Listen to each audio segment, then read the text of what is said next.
Good morning, everyone, and thanks very much for joining the UKDEA annual conference. A little bit different feel for this year as opposed to previous years. I fondly remember the event that a number of you may well have attended last year in May in London, where there was lots of networking beforehand, lots of chatting, lots of exchanging stories. But we'll try and make it as interactive as we can today for you. So my name's Simon Woodward. I'm the chairman of the UKDEA. Just a little bit of explanation as to how the conference will work today. We'll have a number of speakers joining the stage and presenting their different stories across the day. In the top right-hand corner of your screen, you'll see people, polls, questions, and chat. So if you want to see who's at the event, click people. We're not using polls today. If you'd like to ask speakers any questions, please put that in the questions tab at the top. So just click that. And if you'd just like to have a chat amongst yourselves, I've put one there to get everything started. Please just say hello and just chat amongst yourselves. So to kick off today, we've got the annual conference. Unlike previous years, in order to try and have a bit of focus, and because we appreciate we can't have one over a complete day, we've got one common theme flowing throughout the event, which will last nearly 4 hours, which is about using the planning system in its widest extent to deliver heat networks, before which we'll have a couple of keynote speeches from John Saunders, who will be talking to us about the new heat networks roadmap, and also Ken Honeysett giving us an update on Triple Point. So if you haven't come across us before, just a bit of an explanation about who we are. So we're a bit unusual. We're not a trade association. Trade was actually struck out of the constitution when we were formed, because we were largely formed by local authorities. We were formed 10 years ago. Great disappointment to me and other members is that this is our 10th anniversary, so we should be having a big anniversary and party bash tonight, but sadly not, because of obviously the pandemic, but that's where we are. So we started in 2010 with 6 founder members. We're now approaching 120 members, growing rapidly. And all major district energy schemes in the UK represented by us. On the right-hand side, you'll see a little diagram that just really sets out how the membership works. So at the core, full members are those people who own the schemes. As we say, they face the pains of the scheme every day. There will be investors, developers of the schemes, and right the outside sit the very important people who also operate in the sector, whether equipment suppliers, installers, contractors, or whether just interested LAs and developers. So that's how our membership is structured. In terms of what we offer, just one more slide before we move into the conference. So what we see that we do is we give people who join the association the tools and support that they need to work together and expand the scheme. I describe us as quite often as a chamber of commerce for the district energy sector. So it's about networking people together to work for the good of all. But we do offer a number of benefits to members. We publish a monthly journal. We've recently refreshed and relaunched that. You'll see some images on the right-hand side. That's usually a sort of a 40 to 50-page document we issue monthly, talking about everything going on in the world of district energy. We have the annual conference and AGM that we're holding next Thursday. We've also got a new relaunched website and a library on the website, help, advice, and support. And most importantly, we're a network of members working together to assist each other and as a voice for the sector. So today, as I mentioned, one key theme, that theme is planning. So we'll start off with John Saunders and Ken Honeysett setting the scene, give us some context from Bays and Triple Point. We'll then move on to Catherine Lawrence from Bevan Britain, who'll be talking about the national framework, an overview of planning. We'll get some interesting regional perspectives, London, Bristol and Plymouth, which I'm really looking forward to. A bit of talk about mechanisms from Leeds and also from the GLA about how we make sure that people connect to schemes. And then finally, finishing off with some very important ones, which are some actual experiences from local authorities who are out there in the thick of it doing it. Not to say that Bristol or Plymouth aren't, but just to give some other extra case studies from Waltham Forest, Haringey and Barking and Declan. And as I say, please chat amongst yourself in the chat. But if you'd like to ask speakers a question, please put that in the question tab. And what I'll be doing is I'll be selecting questions from the question tab at in the Q&A sessions and posing those to the speakers. So I appreciate using this piece of software. You can actually speak to the speakers, but there'll still be the opportunity for you to do that via the questions tab. So finally, that's myself. If you'd like to find out more, we'll be circulating these slides after the event. I'm Simon Woodward, Chairman of the UKDEA, and for those UKDEA members at the conference, appreciating this is open on a very wide basis, please don't forget to register for the AGM. It's on the 17th of December at 3:30 p.m. So that's enough for me. It's mainly about all of the speakers and what they've got to say. So Tom, if you'd like to pull down my slides and put John's up, I will invite John Saunders to come to the stage. So thanks very much indeed.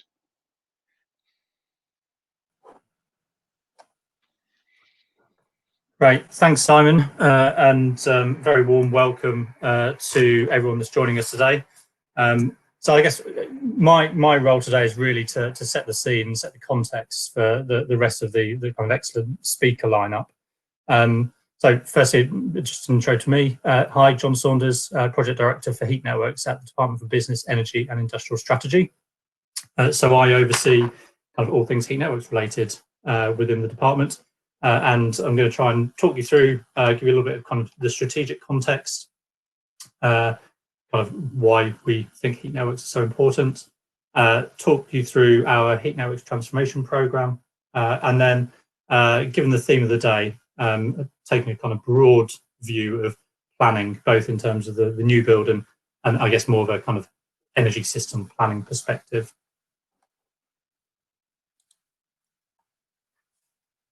So you'll be well familiar with with these slides. We talk about net zero 2050 an awful lot because that is the reason that we're supporting heat networks. We've made great inroads into decarbonisation of the power sector. Over the last 10 years or so, and actually we've I think got ahead of where we thought we might be. But there's clearly some big parts of the economy that we still need to address and tackle. One of the big blobs on the sort of top right of the graph is heating buildings, and our clean growth strategy, which we published back in 2017, talked about heat networks meeting a range of contributions towards that target, anywhere between 17 and 24%. There's clearly a number of ways that we talk about decarbonisation of heat, and we talk about hydrogen, we talk about heat pumps and electrification, low carbon gases, but also heat networks as a kind of running theme across all of those different pathways. So we think that heat networks are going to continue to contribute an affordable, clean, flexible energy solution, all the way out to 2050.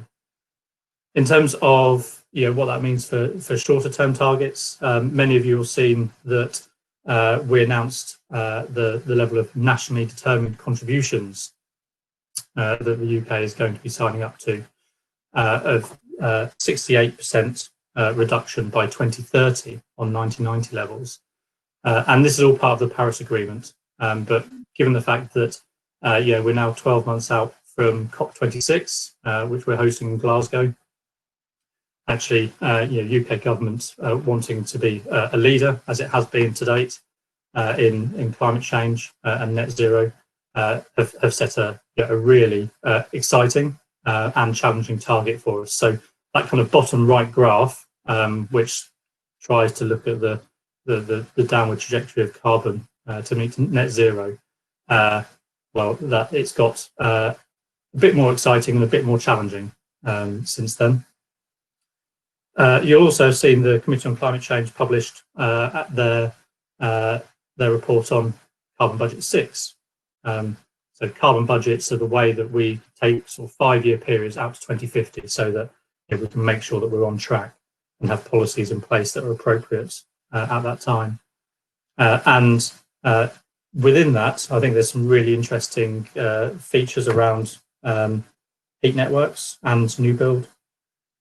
So this time round, climate assemblies were a critical part of that engagement session. And of those climate assemblies, 80% of them agreed that heat networks would play a vital role. I think it's really important because it's one thing kind of having a high level strategy, but to have people, businesses, trade associations, charities, all sorts of people coming together in those very powerful forums and saying, yes, we agree, this makes sense, I think is really important. They also talked about 100% of new build having energy efficiency and low carbon heating measures from 2025, and the low carbon heating measures being heat pumps and heat networks, which I think we'll hear more of over the course of today. And they still think that around a fifth of heat will be delivered via a heat network by 2050. So that all solidifies in our minds the important role that heat networks are going to play as part of this transition. So where are we now? Well, we're not quite at 20%. We're at 2%, and the top right shows a kind of sense of where heat networks have reached high levels of penetration. It's no surprise that there's plenty of conurbations and urban centres around the UK that have seen heat networks gain significant traction. We'll hear from Simon at the GLA later on today around the London story and all the great work that the GLA have done in embedding heat networks as part of new build. And if you can really squint, that blob to the right of the UK is the exploded version of London, which you can see has much higher penetrations of heat networks. So some of the strategic reasons we like heat networks is that they can unlock these very large scale, low carbon sources of heat that you just wouldn't do on a building level scale. Things like waste heat from industry, heat from rivers and mines, large energy from waste plants. They can interact with the energy system more effectively than individual buildings. So whether that's load shifting or large thermal storage, being able to respond to price and carbon signals in the market, all of those become much more effective at the kind of scale that we're talking about with a heat network. And there are some wider energy system benefits as well.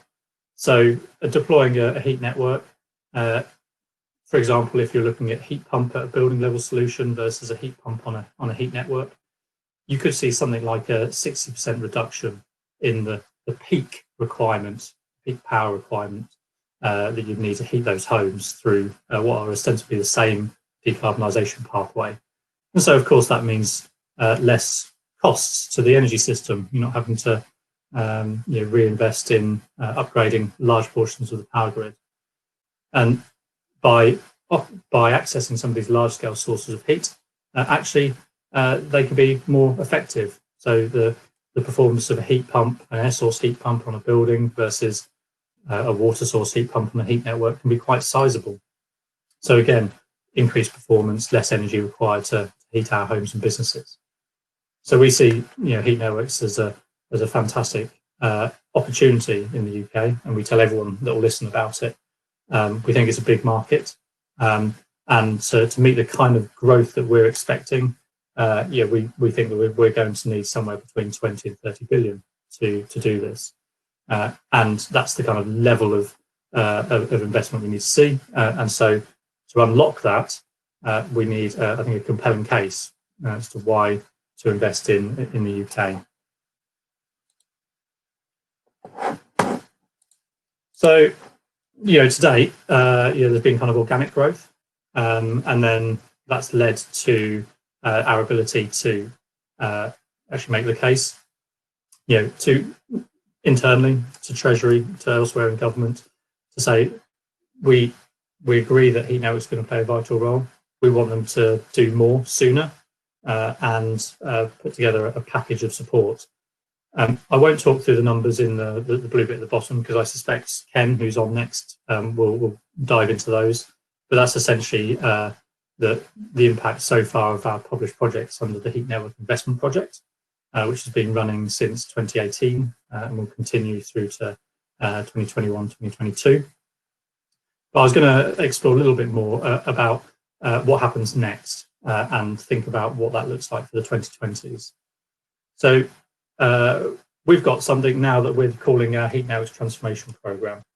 And this is a number of projects that were at different stages of planning that we think actually, when brought together, give us a really compelling case for continuing that accelerated growth of heat networks in the UK to 2025.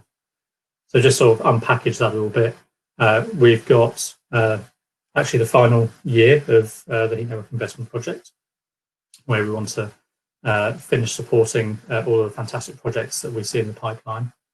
We've then got our Green Heat Network Fund, which was announced at the March budget, which is our 270 million capital support scheme to aid the transition from fossil fuels to low and zero carbon heat networks and start to make an even more meaningful contribution to 2050. We've gone out and consulted on that. That consultation is live, and that would be looking at kicking off in 2022 through to 2025, so kind of 3-year capital funding programme. Again, the main difference between the Heat Network Investment Project and the Green Heat Network Fund is where you're sourcing the heat from, and our expectation that you'll see large-scale heat pumps and other exciting generators come forward. In addition to that, we've had an ongoing piece of work looking at how we can ensure that all heat networks perform well. And we've got, I think, some legacy heat network schemes that are performing suboptimally. We've had a decent-sized piece of work over the last 2 years looking at some of the things that we could do to improve the performance of those, to ensure that actually there are some carbon savings. There are more benefits to the user. The cost of heat is more effective. But actually, a large part of it is removing the negativity around people that are having a bad experience. And whilst they're they are in the minority, actually they do have a loud voice, and rightfully so. So we want to try and bring in a heat network efficiency scheme to try and turn this body of work where we think we know the answers to how we can improve these schemes into actually having them improved. So that will be a small capital scheme. For some time now, we've recognised that actually, if we're on this kind of big growth pathway, an important part of that's going to be ensuring that we've got the skills, the capacity and capability in the market to be able to deliver heat networks to high quality, cost effectively. And as part of the transformation programme, we're seeking to bring in a long-term skills programme, again over a similar sort of time frame, which will be building on a report that we published, I guess almost 12 months ago now, which looked at what we could do more, how we could work through academies, through DFE, through the supply chain, to really bring in that wider base of skills to the market. And then finally, we've got our heat network regulations. So this is our opportunity to bring in something that is proportionate for the sector and to give some regulatory underpinning for all of our work throughout the 2020s. And for those of you who are unfamiliar with it, our regulation for heat networks is almost non-existent at the moment. But what we want to do is start to bring in regulations that look at improving the customer experience, that enshrine decarbonisation of heat in heat networks as part of that regulation, and also improve the investability through putting heat networks on a similar footing to other electricity and gas networks, kind of statutory undertakers.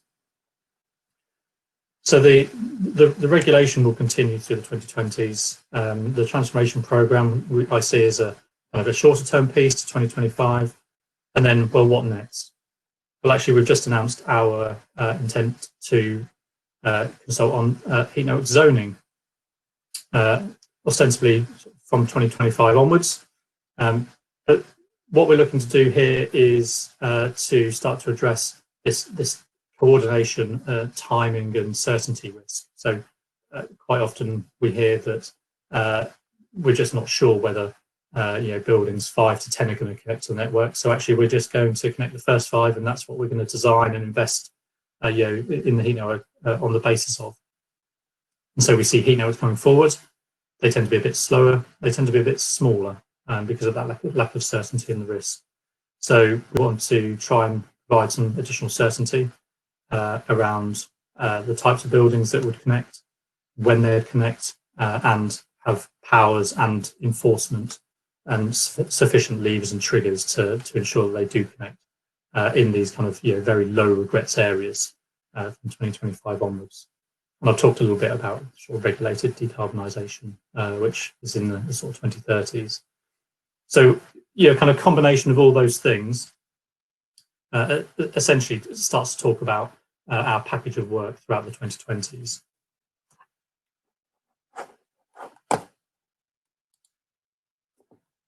So I'll just do a quick whistle stop through these because I think these are going to be talked about in more detail as we go through the course of the day. But I guess just to set in context what we see as the kind of loads that are coming onto heat networks across our pipeline, the whole pipeline, about 20% of the load tends to be from new build, and so is directly influenced by the strength of planning policy. And the challenge of the conversations locally then flow down from that. And actually a number of projects are entirely new build, so they live or die by the ability for local actors to have those conversations and ensure the heat networks are connected. The remainder obviously are retrofit, and the majority of those fall into these kind of subcategories. So public sector, large non-domestic and multi-tenanted dwellings, so flats that might already have communal heating systems. So to ensure we stay on track to 2030 and out to 2050, I guess just to reinforce, we see an important role for new build and retrofit. We need to answer both parts of that. In terms of some of the work on new build, clearly working closely with MHCLG to make sure we've got a clear story to tell on gas combined heat and power, which is predominantly the technology that's come forward to date. Thinking about how we deal with existing networks that might be looking to expand will be really important. Ensuring that our standard assessment procedure, SAP, works for heat networks, and it's not always easy. It's a tool that's predominantly been designed for a building level rather than network solutions. So there's some kind of oddities that we need to make sure don't drive perverse outcomes. So some of the work we're doing there, recognising the value of waste heat, ensuring we've got ability to recognise enhanced performance of networks, and generally just feeding into a supportive planning policy. Then on the retrofit, I mentioned the zoning already, and that's really more of an energy system planning role, whether that's national, regional, or into the local, and making sure that it all kind of fits together and makes sense. I also just wanted to kind of flag that we do recognise that sometimes it can be challenging having conversations with developers, especially if looking to trade off a lot of different demands, whether that's affordable housing or green space or amenities, wider climate change and energy efficiency kind of requirements.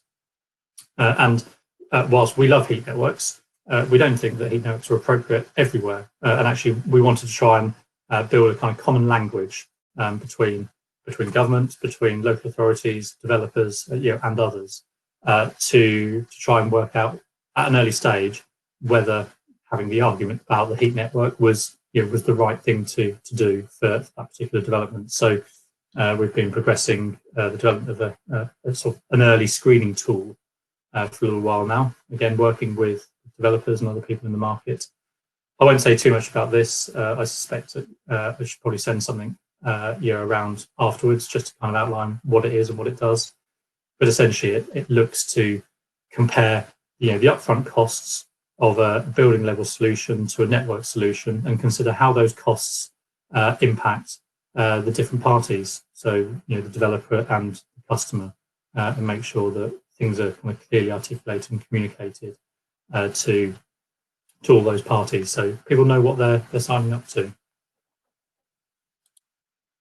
And then finally, I thought, given the fact that I'd stepped through, what I see as our package of support in the 2020s, I'd also just kind of say, well, actually, what might it look like in the 2030 or in 2030? So, for me, there's been a shift to low carbon heat sources, and there's a clear trajectory for all heat networks to net zero. We have seen year-on-year growth. We've talked about 10% growth rate, and we'll see significant investment in the sector. And those networks are going to be larger, more strategic. I think all areas across England and Wales and Scotland where heat networks are most cost effective, that will have been established and clearly communicated, and they'll have started to be built out. That there are a variety of investors coming in because of this kind of changing risk profile and the size of the prize. That our supply chain has matured and our ability to kind of commission projects has matured. So we've got lots of different new people in the market. That actually some of those wider benefits of the energy system that I talked about being recognised and hopefully monetised, so that if your heat network's offering a system benefit, that you're getting paid for it. That all domestic customers are adequately protected, and those that aren't included in protections actually think they're getting a good deal with the quality of heat that they're receiving. And that we've got a set of common standards across all networks, so that if we do have individual networks, still coming forward, that they can connect and grow over time. So that was it from me. Try and set the context, but also talk about the kind of the planning and I guess the kind of energy system planning. These are our contact details. I'm talking today. Ken's talking today. And we've got some other people that, if you want to get in touch, then please do so. And I think that is it from me.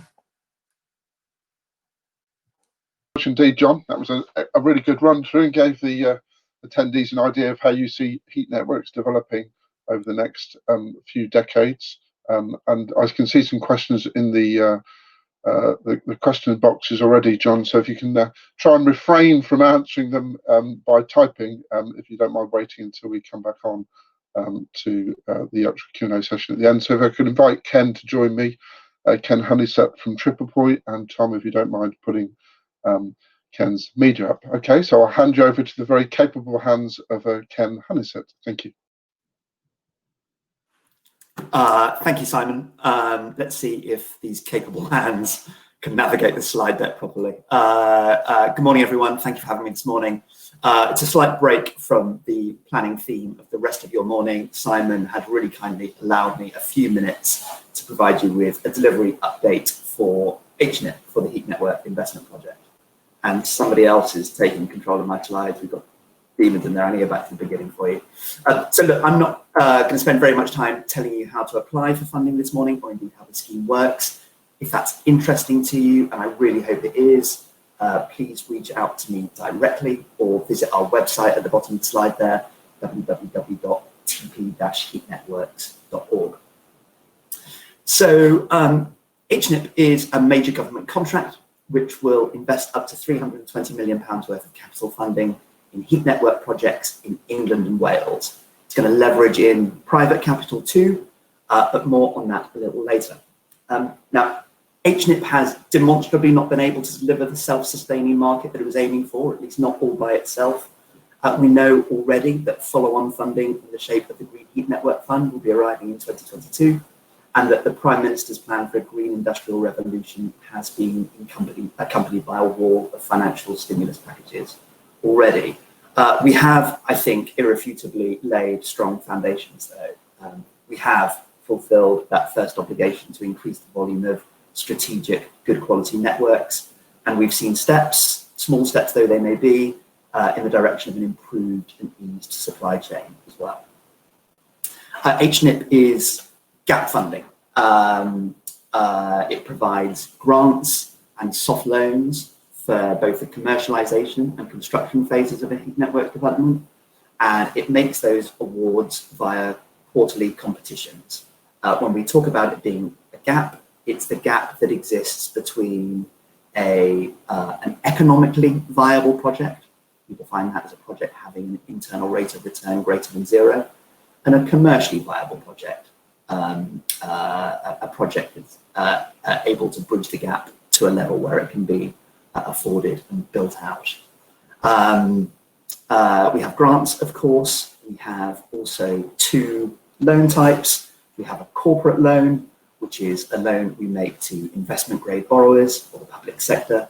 That carries an interest rate of just 0.01% per annum, so almost interest-free debt. We also have a project loan, which is non-recourse debt to special purpose vehicle companies or to sub-investment grade borrowers. That costs just 1% per annum.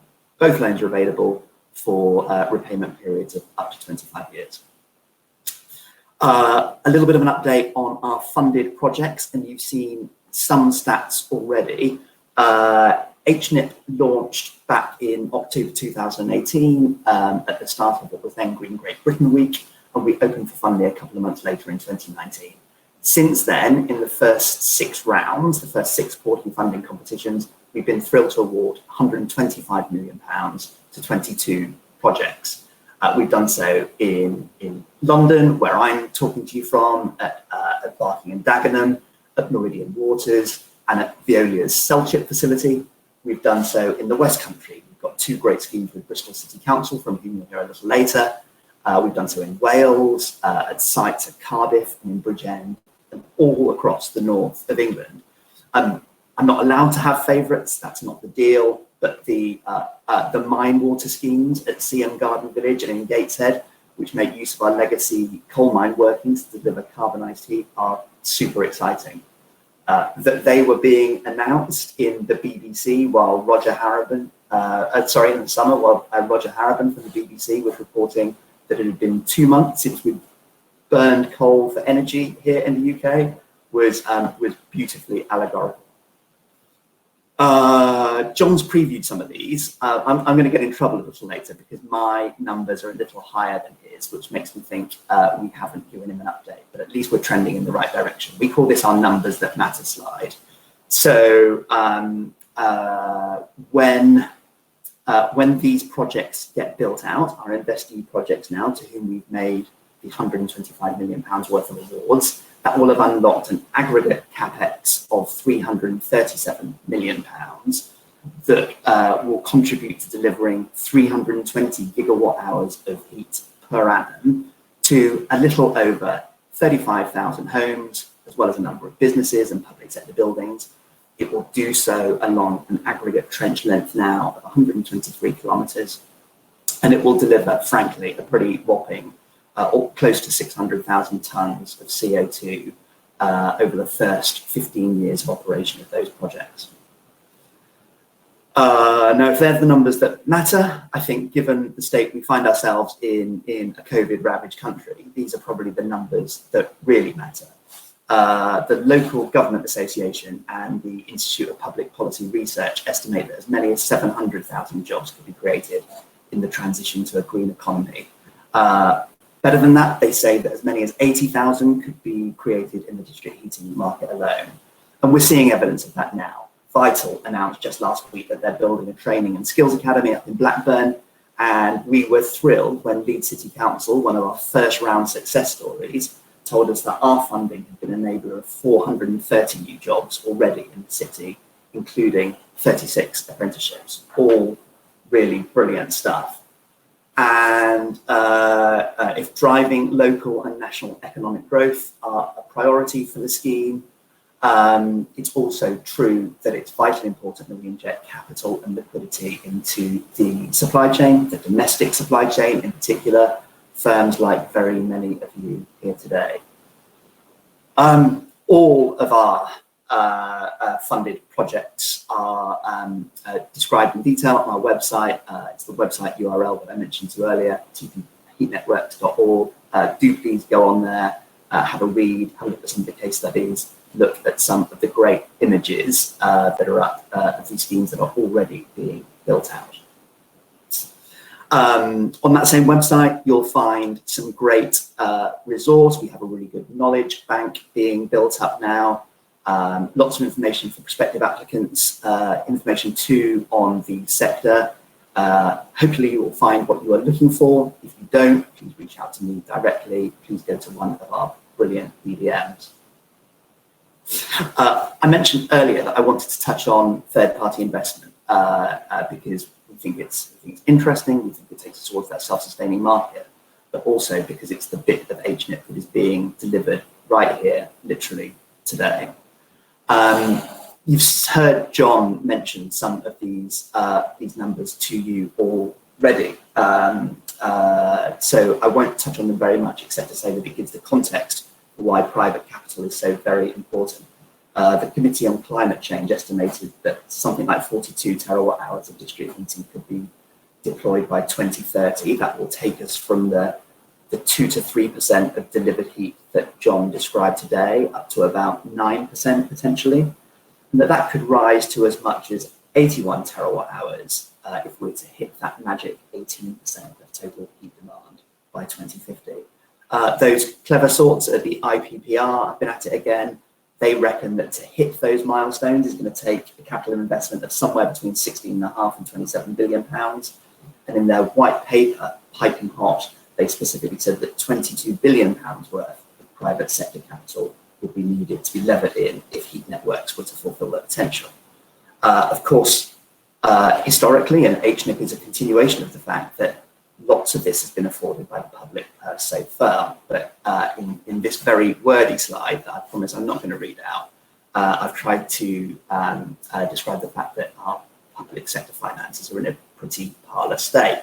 VAT, business rates and corporation tax receipts are all at historic lows, while public sector net borrowing and public sector debt are at record highs. There was some great news in the recent spending review. The Chancellor lowered public works loan board debt rates, but increased the restrictions on how it may be used. And of course, PFI and PF2 have long been consigned to the history books. So there's a really compelling, obvious opportunity for private sector investors into the market. We know, though, that there are some hurdles to be overcome if we're going to be able to draw that in en masse. We chatted through at our investor conference just last week the fact that several of these hurdles exist. The really pleasing news is that already industry and government is putting the building blocks in place to see them overcome. In the building market framework consultation, Bayes highlighted 5 here that I picked out. They said it was a barrier to the engagement of investment, that there was a relatively low visibility of the market and the pipeline, that there was a financial burden and risk associated with particularly complex market arrangements, and a lack of standardized documentation and standardized delivery models. They said too that there was a perception that there was a limited understanding of costs and on ROI, return on investment. The sector may have had in some quarters a legacy poor reputation, and an issue that is familiar to very many of you, that risk associated with connection risk, the challenge of securing commitments from potential off-takers during lengthy project development phases. Well, as I say, really pleased to say lots of those are being overcome. Triple Point have already got a pipeline of something like 200 projects across the public and private sectors, and we've got the likely appointment of an experienced regulator that John described on a really near time horizon now. The sector is also being professionalised as well. Our colleagues in the delivery partner group, the legal firm LuxNova, have produced some templated sales, operations and maintenance contracts available to anyone developing a district heating scheme. We've already seen evidence of their use in the market, which is awesome. Their use means saving projects valuable time and, of course, lots of money on legal fees as well. More than that, though, their widespread use is a driver of the kind of standardization that is so attractive to investors. Within the delivery partner group, we've also developed a standardized due diligence set. That's a set that provides sponsors and developers with a better understanding of the due diligence requirements of investors and lenders alike. All positive stuff, I hope you agree, that's brought us to the point where we feel able, finally, to launch a funding framework with high levels of confidence in its likely success. We have now created and launched a new heat network funding framework. It's an ODU procured dynamic purchasing system that will attract, we hope, funders and investors with requisite levels of experience and appetite to bring heat network projects to fruition. It will have a broad range of funding available. There will be a senior debt, an equity lot, there will be an asset finance lot, and funders will be expected to demonstrate an ability to deliver services alongside that funding as well. And it's going to be available to all public sector sponsors and owners of heat networks. We think this is key to fulfilling that brief of the self-sustaining market. It provides a really efficient and proven way of the public sector to access private capital in a way that provides certainty of procurement. Certainty of procurement is super important to local authorities, also to investors in particular. It allows public sector bodies to engage funders to help structure and financially close projects as well. And as I said, the exciting news is that this is out now, today for the first time in ODU. We've called it Beehive. We love an acronym. It's the BEIS Heat Investment Vehicle. Out in ODU today, it appeared on ProContract just a couple of days ago. We've already got investors expressing an interest, which is brilliant because we're committed to onboarding very many of them in this fourth quarter of 2020. Yes, I know you're 9 days into your advent calendars already. We've set ourselves a lofty target of getting investors on in this calendar year and throughout the first quarter. But in that first quarter, in Q1 2021, certainly by the all-important financial year end in March, we wanted to be investment ready. We wanted to be transaction ready. And hope in that timeframe, we will see local authorities bringing projects to us for funding. It's complementary to HNIP, of course. It's the reason why the Triple Point team were engaged to arrange it. But we aspire, frankly, for this to go on and serve the sector in the very long term, if it's the success we hope it will be. You might think, in fact, you would be forgiven for thinking that the job of giving away free government money is an easy one. But let me tell you, my friends, it has kept me awake at night every now and again. As I'm coming to an end, I just thought I'd give you an idea of some of the challenges we're facing, which is to say, some of the challenges that we see our projects facing as well. We have the looming closure of the renewable heat incentive. That's a challenge for a number of other projects who have been developing up business plans over a number of time and are now expressing some nervousness about whether they will be able to benefit from those receipts. It's also creating a little bit of a break in the supply chain right now as people are rushing to prove out the efficacy of projects, to take them to financial close, to meet the deadlines of the RHI. If there is supply chain pressure there, then it is dwarfed by the challenges that everyone has had to face in the context of this terrible pandemic. There we've got particular supply chain pressure. There too, we've had real project delays. Not all bad news at all. As I've said at a couple of conferences recently, very many of our applicant schemes, including the ones that I've mentioned to you at Leeds, including two, Bristol, from whom you'll learn later, have actually made greater progress. They're ahead of time, precisely because of the pandemic, that roads have freed up and it's been easier to get construction processes started. So people's ability to keep calm and carry on never fails to impress. We are, you probably all will remember, leaving the EU. In fact, we go through the final transition phase at the end of this calendar year on 31st of December. Who knows where we will end up? One thing we think we know at the moment is that the state aid rules will change. Alok Sharma announced that we will be following World Trade Organization rules. HNIP is state aid, so we're wrestling at scheme level with what that means now. We are also trying to manage those budget pots we've described. We talk about HNIP being a £320 million fund. In actual fact, it's discrete funding available in the 3 budget years. We're moving into a phase from March 21 onwards, where we will have just the final year money to be deployed. There is still good availability of fiscal and non-fiscal funding, so grant and loan finance, but competition is undoubtedly getting higher. So the need to improve the quality of the applications is great. If any of you in the room are working on projects or working with potential applicants, do please talk to us, talk to our BDMs in particular. We know and have had it drummed into us that completing HNIP applications is a complex and time-consuming process. To engage with the team early is to give yourself the very best chance of success.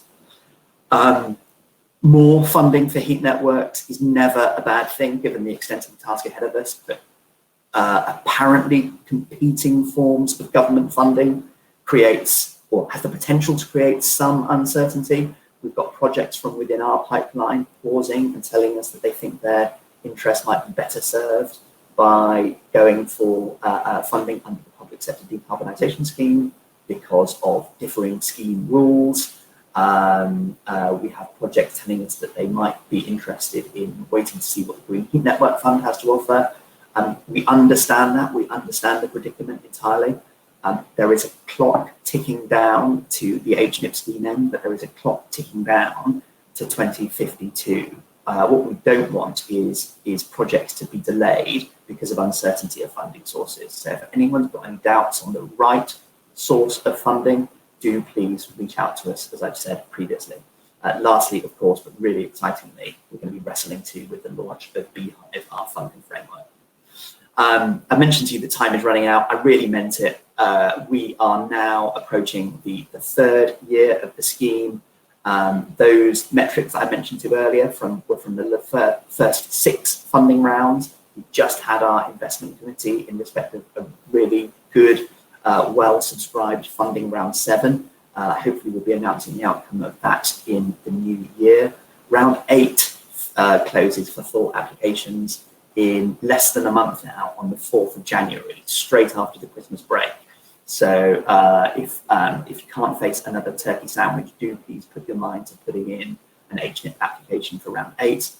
From that point onwards, while it's less than a year to go, at least until the final closing round for applications, round 11, the last round, closes full applications in October 21, that ahead of a full scheme closure in March 2022, with no prospect of an extension, I'm afraid.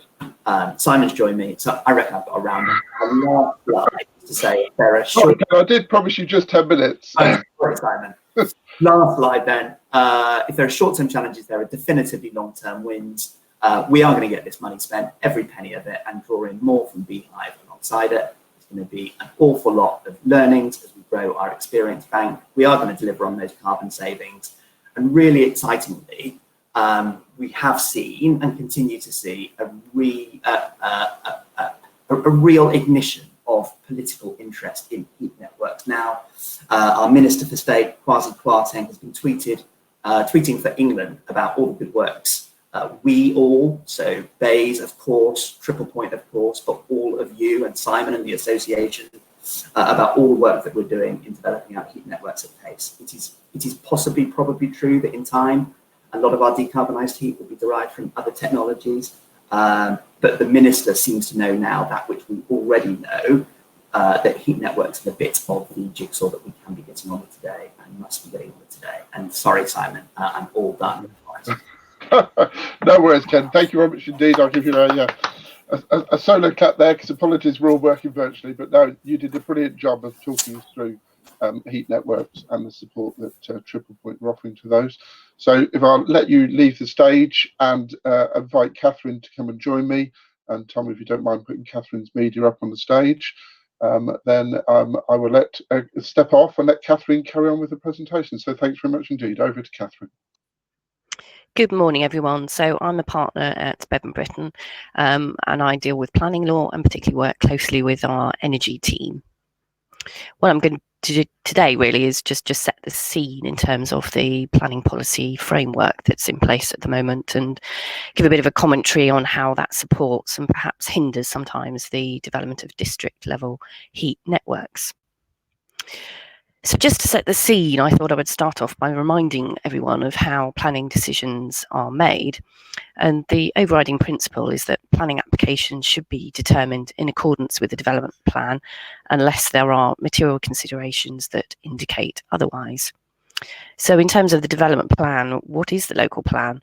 Well, it's the documents, the development plan documents that the local authority has adopted that sets out its strategic and non-strategic planning priorities. And what it does really is allocate specific areas of land for specific types of land uses. Then within London, you've got the London Plan, which is the overall strategic plan for London, includes key policies which the local boroughs should conform to. So in London, you've got the separate local plans for the boroughs and then the London Plan as well. Then overarching that, you've got the National Planning Policy Framework, which was updated last in July 2018. And the purpose of this is really to set out the government's planning policies and objectives and how it expects those policies really to be reflected in local plans. And then supporting that is the planning practice guidance document. You may remember there used to be a lot of planning policy guidance documents, then planning policy statements, which really dealt with every aspect of planning that you could think of. And the planning practice guidance was issued really to consolidate all of that, and it's a very useful document to look at when you're preparing planning applications. It really takes you through step by step. And then at a local level as well, there are supplementary planning documents, and these are really designed to provide further guidance and clearer direction on policies in local plans, and it can go into quite granular detail. For instance, if there's a supplementary planning document on energy, for instance, it may really set out how the developers are supposed to deliver any energy requirements and how those should all be set out.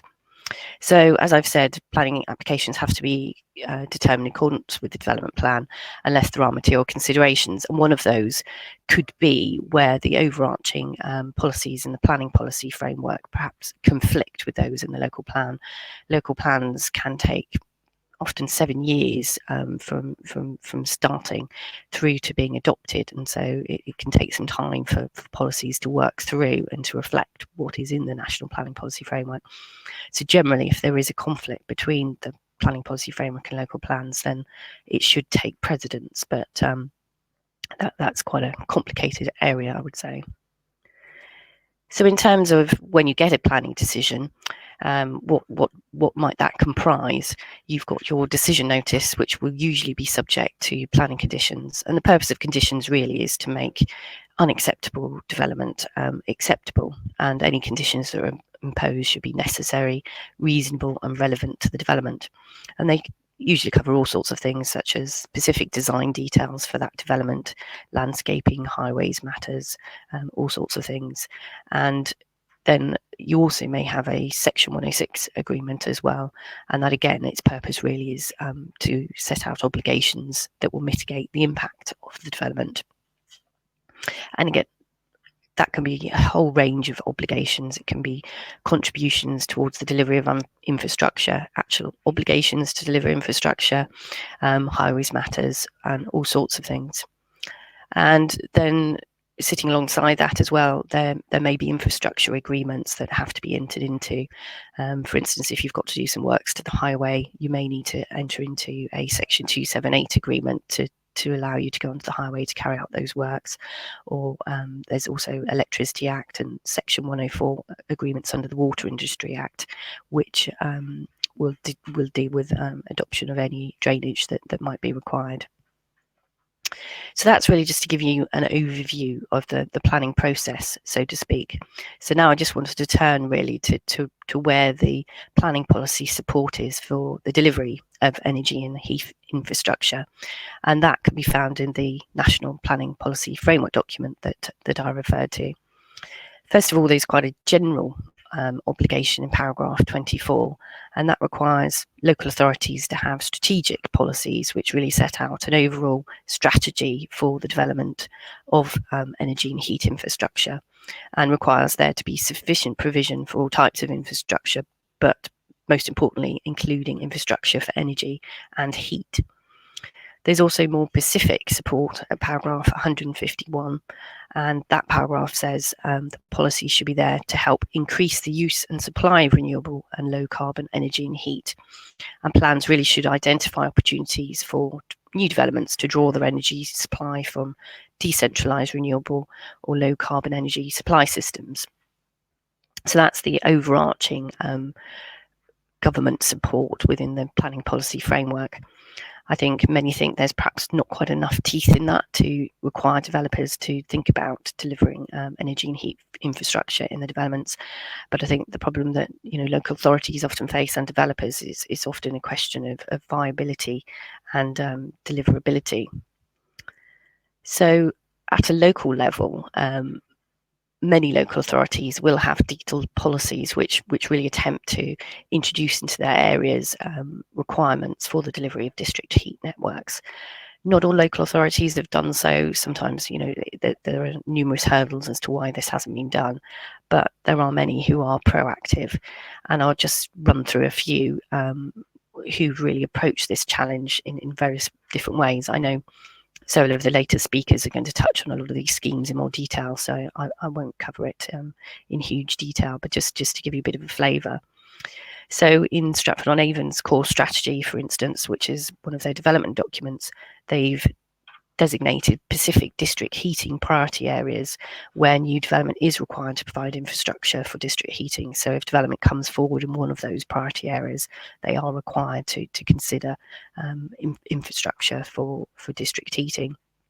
And then in Bristol, we've got, where I'm located, we've got heat priority areas within which developers are required to incorporate infrastructure for heat networks where it's technically and financially viable.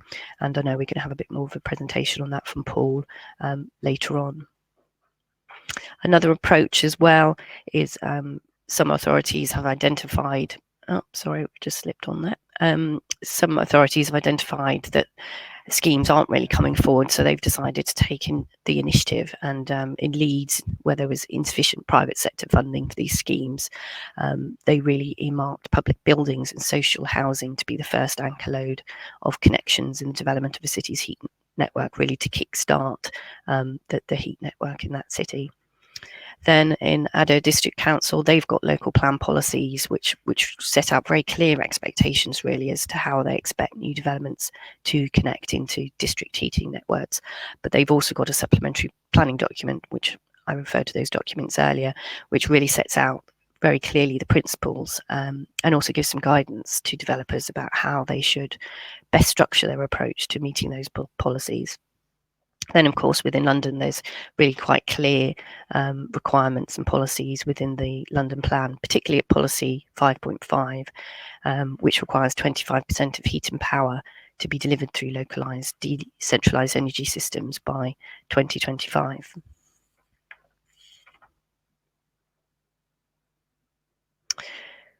So these policy requirements that I've discussed are often then secured within planning obligations and planning conditions, and these obligations are generally considered acceptable and do meet the test of being necessary, reasonable and relevant that I mentioned earlier. Generally, in terms of planning conditions and obligations, in relation to new developments, those requirements are secured through three main routes really. There may be a requirement to connect into an existing network if there is one. There may be commitments to connect into a future network, so really to future-proof the development. If a heat network should come through in the future, then that development should be ready to connect into it. Or the alternative really is an obligation requiring a contribution to the creation of a wider energy network in the future. I think those contributions are the least popular really, and the least successful, because the monies can sit in a pot with the local authority, and if the network doesn't come forward within a certain period of time, then there usually be obligations for those monies to be returned. So I think some real physical infrastructure is definitely the preferred way for local authorities. So in terms of the planning permission route, the actual installation of heat pipes in the ground for a heat network is classed as development, and so it does require planning permission. So the options really are to submit a planning application to get permission for that development, or to consider whether there might be any permitted development rights available. Some local authorities may have granted a development order that specifically relates to the infrastructure required for heat networks, so it's worth considering that. So in terms of the actual permitted development rights we've got at the moment, unfortunately there are no specific rights relating to the delivery of heat networks. There is Part 13 in the development order, which grants permitted development rights to statutory undertakers for the supply of water. And this is quite a technical argument, but it's one we've looked at recently. And this particular part grants rights to statutory undertakers, and we think there could be an argument that local authorities could be considered to be water undertakers because of various powers within the Water Act 1945 that goes back some way. So we do think there is an argument that authorities could potentially be construed as an undertaker concerned with the passage of water through pipes, but those rights would only relate to the laying of pipes in a street and wouldn't give the powers to go onto third party land. This argument, I have to say, is quite untested at the moment. So I think if you were looking to really utilise the rights within Part 13, you would have to discuss that with the planners and agree an approach. So overall, I think in most circumstances, you are going to have to look at getting planning permission unless there is a development order in place. But I think many in the industry really agree that really now is the time that we should have some permitted development rights available for the delivery of heat infrastructure generally. So as I've mentioned, some particularly proactive authorities have taken steps to simplify the process of getting planning permission, and they have adopted local development orders, which makes it that more straightforward. Usually there will be some prior approval requirements before you actually take the benefit of those rights, but it is particularly helpful.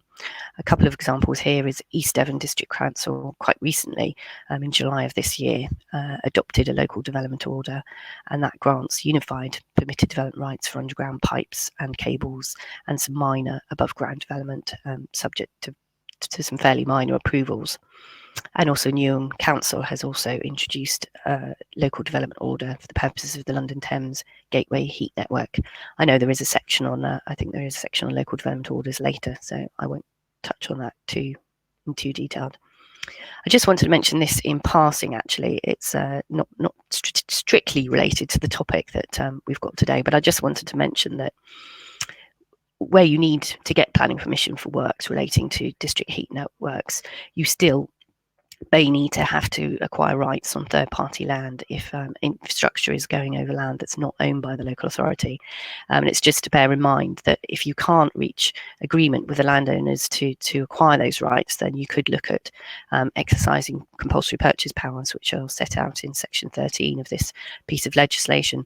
So that's really just an aside and perhaps something useful to be aware of. The last topic I just wanted to mention is the building regulations position, which potentially could be a bit of an issue in the future. Building regulations is changing, and the standard assessment procedure that sets out the methodology for determining property ratings is changing. And the process that's being introduced is likely to come in. It was supposed to be late 2020. I think that's now going to be next year. But the whole aim of it really is to align with the upcoming changes to building regulations Part L, which sets out quite detailed energy efficiency requirements. And the issue that we're starting to hear from our clients and within the industry is that the overarching objective of the current changes is to move towards the decarbonisation of the electricity grid. And the standard cogeneration approach to district heating would receive a carbon penalty under this new assessment regime. Unfortunately, the new regime doesn't treat site-generated electricity as favourably as it has been, which potentially could discourage the use of CHP and potentially undermine the operation of heat networks. We've certainly heard from some of our affordable housing clients that the heat network has historically led to some reduced tariffs for occupiers, and they are concerned about the reduction in these benefits, which could lead to fuel poverty. And they're also concerned about the viability of housing schemes. There's concern that some developers could be penalised by being required to connect to these housing schemes. So viability is a bit of an issue. So I think that's something to be aware of. So conclusions, really, there is national and local planning policy framework to to assist in the delivery of heat networks and the heat infrastructure that's needed. As I've mentioned, I think many think there isn't really quite enough teeth in that framework to really require developers deliver. Obviously, it's different if you're a local authority who's looking to deliver their own scheme. The localised adoption of policies that really implement what's required at national level is a little bit patchy. Many local authorities are very proactive, but other local authorities, have significant hurdles to overcome, and so their policies are not always quite so helpful. But I think there is a real problem between translating what is at national level into local level and how to really get it implemented. There are planning permission hurdles, and I think it would be really helpful if there were some permitted development rights for this type of infrastructure to make the process that more streamlined. And lastly, as I've just mentioned, I think there is potentially a bit of an issue with the new building regulation issues that are coming forward. So I hope that was a helpful overview, really, of the planning policy framework and how that supports heat networks. Brilliant. Thanks very much indeed, Catherine. That was really interesting. I was personally frantically scribbling down, although we'll all receive copies of your presentation, because I thought you raised some really interesting case studies as well that I hadn't personally come across. So, Tom, if you don't mind removing the media from the stage, and Ken and John, if you don't mind just rejoining me. I'm conscious we're already in classic conference fashion, running a few minutes behind schedule, which I'll ultimately blame completely on Ken, but there we go. So Ken and John, if you don't mind rejoining me. I can see Ken already taking the jibe in good faith. Take your venom out on those people you'll be dealing with next week when you've got your jury service, Ken. Yeah, it'd be my pleasure. A few questions. So I think there's a really interesting one from John Sanderson. I don't know whether this best sits with Catherine or whether John wants to chip in. I like the fact, the question is, why is there such a disparity, Catherine? If you can see the questions in the questions at the side, why is something that appears to be set down by national government delivered in such a very differing way at local government? And I suppose adding to that question, do you think there's anything that could be done to make that less a disparity and less of differing levels? Is that something you feel you could answer, Catherine? I think it's probably that the national planning policy framework guidance is really very broad. It really doesn't contain that many specifics for local authorities to then translate into their local policies. Local authorities are pretty much given a free rein, really, within the requirement to encourage the delivery of local heat infrastructure. Really, it's left to local authorities how they wish to translate that and how they wish to deliver that.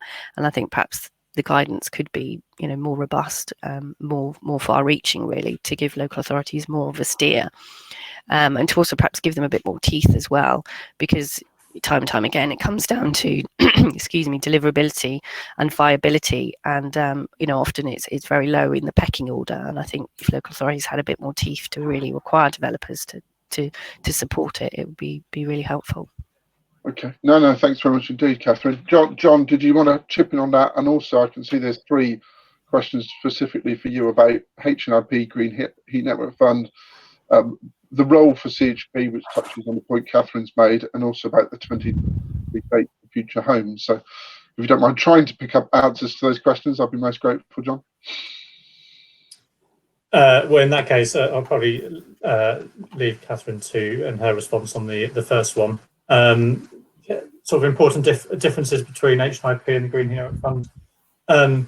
Well, the main one is the type of generation that it's supporting. So yeah, right now we've got probably 95% of heat networks driven by gas in some way, shape, or form, either gas boilers or gas combined heat and power.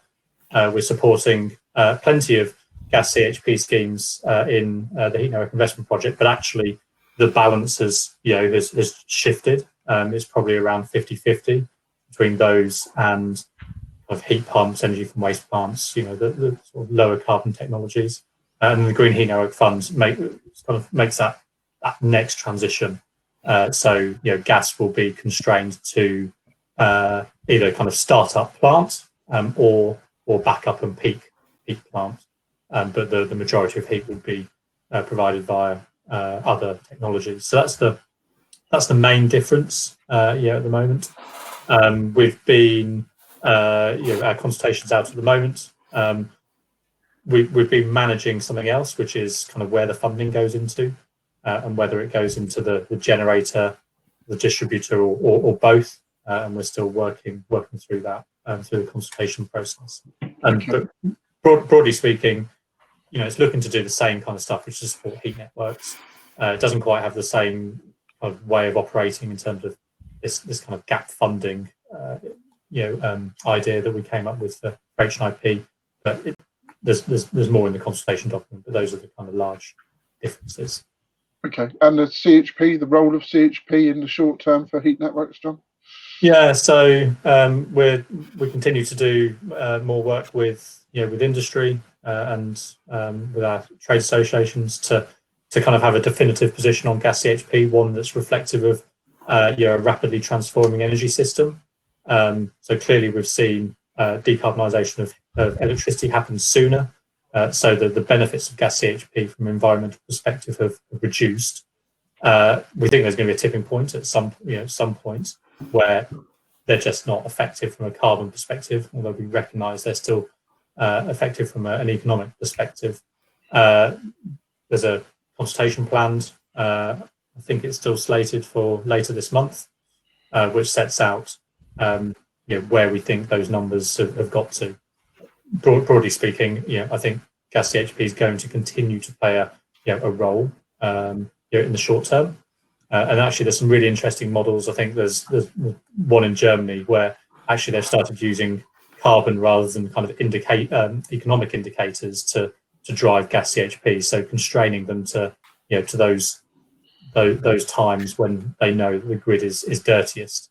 And so there might be other options in terms of future ways of getting gas CHP operating in the most effective way from a carbon perspective. Okay, no, thanks very much, John. And that final question, the proposed 2023 date for future homes, date change removed? Yeah, so many of you may have seen something that was announced and then unannounced. Someone got the TIPEX out. Look, I don't know, and we've been talking about 2025 for a while now in terms of future home standard. Clearly there was the appetite to go faster sooner, but that was seemingly reined in at the last moment. So I think that's still in discussion across government in terms of the date it's going to be implemented. So I'm not part of those conversations. I'm afraid I'm not important enough. I'm sure you are ready, John. You're certainly important enough in our sector. So, but thanks very much for answering those questions, and thanks to Ken, Catherine, and John for their very helpful presentations. So, if the three of you would like to leave the stage, thank you very much indeed, and thanks for your contribution. Anne-Marie, Simon, could I just say, obviously planning issues are extremely complicated. So if anyone does have any queries, then please do come back to us or our energy team. No, absolutely. The presentations will be circulated, and I personally will be coming back to you because I think there were some really interesting case studies that you've highlighted. So thanks very much indeed, Catherine. Really appreciate it. So Anne-Marie, if you don't mind joining me, and Tom. Oh, excellent. Well done. Nice and efficient. So I'll leave you, Anne-Marie, to crack on with your presentation. Thanks very much. Great. Thanks, Simon. Hi, everyone. My name is Anne-Marie Robinson. I'm Principal Policy Officer in the GLA's Climate Mitigation Team, working on our carbon and energy policies for new build development, which set out in the London Plan. So today I'll talk through how we use the planning system to support heat network development. And just before that, I'll provide some of the wider context of our climate work that the heat networks planning policy fits into. So the Mayor has declared a climate emergency and wants London to be a net zero carbon city by 2030. We have a 1.5 degrees C climate action plan, which sets out the actions the Mayor will take to get us there, as well as the actions we need to see for a national government. Two of the key headlines from this work is the need for London to urgently increase the number of buildings being retrofitted with energy efficiency measures and facilitating a switch to low carbon heating, specifically heat pumps and heat networks. Decentralised energy, so renewables and district energy, is a really core component of decarbonising our energy supply.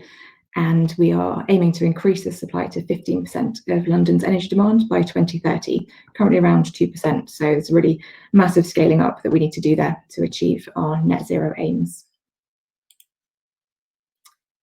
We know that retrofitting our existing buildings is one of our biggest challenges in getting to net zero. It's not an area the Mayor has powers over, but we do have powers over new build developments. So it's important that we maximise these in support of our climate aims and make sure it's not adding to the already costly retrofit challenge that we've got. So we use the London Plan to set ambitious policy in line with our net zero target. This slide outlines the key elements from the new London Plan, which will be adopted shortly. We've got the extension of our net zero carbon target to all major developments, which is building on the existing net zero carbon homes target. And as part of that and our work to build on the net zero target, we're also introducing requirements for whole life cycle carbon assessments and post-construction energy monitoring. And there are guidance documents on those out at the moment, which are being consulted on. We have also introduced new energy efficiency targets to reduce energy demand as far as possible.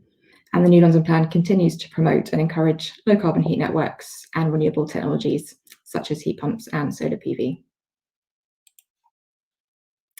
This is the London Plan energy hierarchy.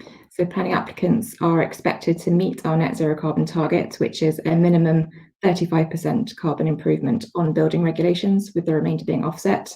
And they meet that target by following this hierarchy, which is set out in policy SI2 of the new London Plan. They must be lean, use less energy. They must be clean, supply energy efficiently. This is where district heating networks come in. And they must also be green, so use renewable energy before offsetting any carbon shortfall. And they do that by making a payment into the relevant borough's carbon offset fund. Be lean is really the most important aspect of this, to reduce demand as far as possible in the first place, before considering the most appropriate heat source for the site. And the new energy efficiency targets that we've introduced are really intended to support that. And we're already starting to see planning applicants respond to those targets and achieve higher energy efficiency savings. Be clean is where the carbon savings from connecting to heat networks are captured, and to establish the carbon savings that are achieved at this stage and what heat source is selected, planning applicants should follow the heating hierarchy set out in the London Plan. So this summarises the policy wording from SI3 of the new London Plan. It was very much drafted taking into account the need to start a shift away from gas as the electricity grid decarbonises, and to take into account air quality as well. So there is a much more focused role here for low emission CHP in light of that. So major developments in heat network priority areas. These are areas in London where heat density is sufficient for heat networks to provide a competitive solution for supplying heat to buildings and consumers. So major developments should select a heat source in line with this hierarchy if they're in one of these areas. So first of all, they're required to identify whether their site is in a heat network priority area and whether there is an existing or planned heat network in the vicinity that the development could connect to. So heat network connections for new developments really are prioritised and should be, we want to see they're fully investigated before moving further down the hierarchy. And if a network is planned in the area but not already in existence, then the development must demonstrate it is designed to connect to that network when it comes forward later on. My colleague Simon, who's presenting later on, will be covering that in some more detail. So if not, they then move down the hierarchy to point B, so using zero emission or local secondary heat sources in conjunction with a heat pump. And that really is to encourage use of secondary heat from environmental sources, whether that's air, water, ground, or waste sources, so heat from the tube, sewer systems, data centres. The next step, C, is for developments that are really large enough to facilitate an area-wide heat network, so in sort of the 1,000+ homes category. So in these cases, they can use low emission CHP, but only where there is a case for CHP to enable delivery of an area-wide heat network. So as I said, it's a much more focused role for CHP in this plan and in the new heating hierarchy. We do also expect applicants at this sort of scale to investigate opportunities to expand the heat network to supply heat to local developments and buildings outside their boundaries, if there is that potential for an area-wide network. And then the final element, point D, so this is use of ultra-low NOx gas boilers. We do want to see that other stages of the hierarchy have been ruled out first, but ultra-low NOx gas boilers may be suitable as an interim solution where a heat network is expected in the short to medium term, but is not available as soon as the development is built.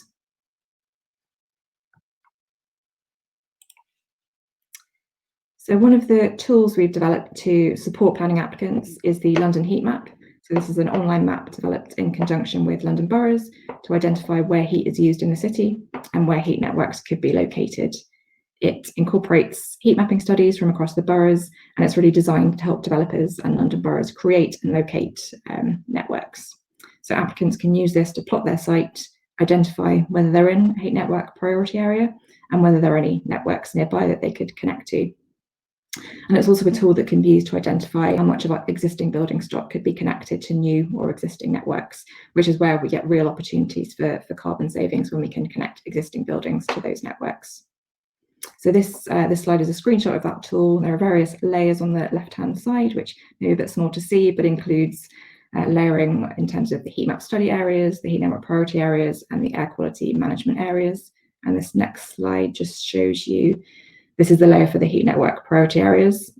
So as you can see, those areas are pretty broad at the moment. We're looking at undertaking a piece of zoning work at the moment to refine these further and introduce more focused zones. So that will produce a new layer based on updated information from boroughs. We're at a fairly early stage of this, but I hope to have that available soon.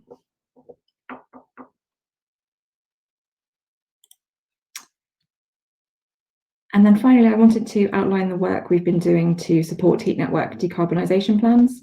So since January 2019, we've been encouraging the use of updated SAP 10 emission factors in planning applications. This was in response to national building regulations using outdated carbon emission factors, which weren't reflective of the decarbonisation of the grid and therefore leading to higher carbon new development. So that wasn't a position we felt that we could justify. So we took the decision to take this approach until government updated building regulations with updated emission factors.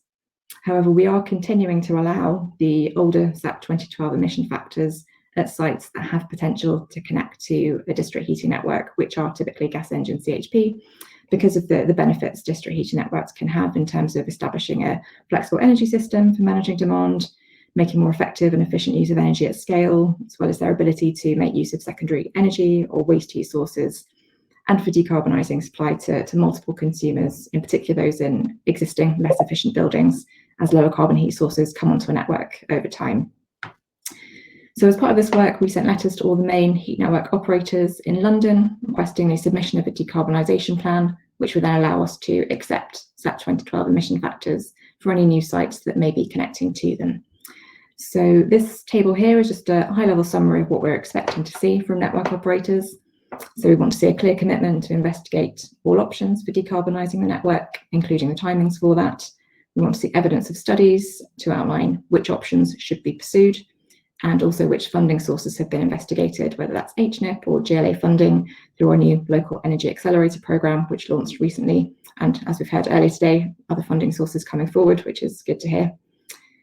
We also want to see that monitoring and implementation plans have been included, and also a commitment to keep the GLA updated on progress so we can track the commitments that are set out in the plan and make sure they're being adhered to. So we've been in contact with 11 of the main heat network operators in London, which covers approximately 34 or so networks where new developments may be able to connect. Most of those are primarily gas engine CHP networks, and operators are examining opportunities to integrate waste heat sources, use technologies like heat pumps to bring emissions from those networks down. So this is an ongoing piece of work to really give assurance that any new buildings connecting in line with London Plan policy will be decarbonised in the future in line with our net zero carbon goals. So we have our SAP 10 approach in place until we see what updated building regulations and the new Part L looks like. This has been touched on already in previous presentations today, and our response to the government's consultation on the new Part L picked up on that concern that heat network connections weren't being actively encouraged through the plan and actually were being discouraged. So we're waiting like others for that to be published and for that response to come out, so we can then examine what that means for London Plan policies and how we'll respond to those changes in the new Part L. Okay, that was everything I was going to cover. Thank you very much for listening. Just on this final slide, I've included a few helpful links to our energy assessment guidance, which explains to planning applicants how to comply with our energy policies. There's a link to the heat map and a few other things there. So thanks very much. Brilliant. Thanks very much, Anne-Marie. That was a really good run through of what's happening in London and sort of set the scene for seeing what's going on in other parts of the country. So thanks very much indeed. So Paul Barker, if I don't mind coming onto the stage, and Tom, excellent, already done. And I will rapidly hand over to Paul to talk us through what Bristol's approach is to ensuring new developments connect to heat network. Great, thanks, Simon. So good morning, everybody. My name is Paul Barker. I'm the Energy Infrastructure Manager for Bristol City Council. So I am not a planner.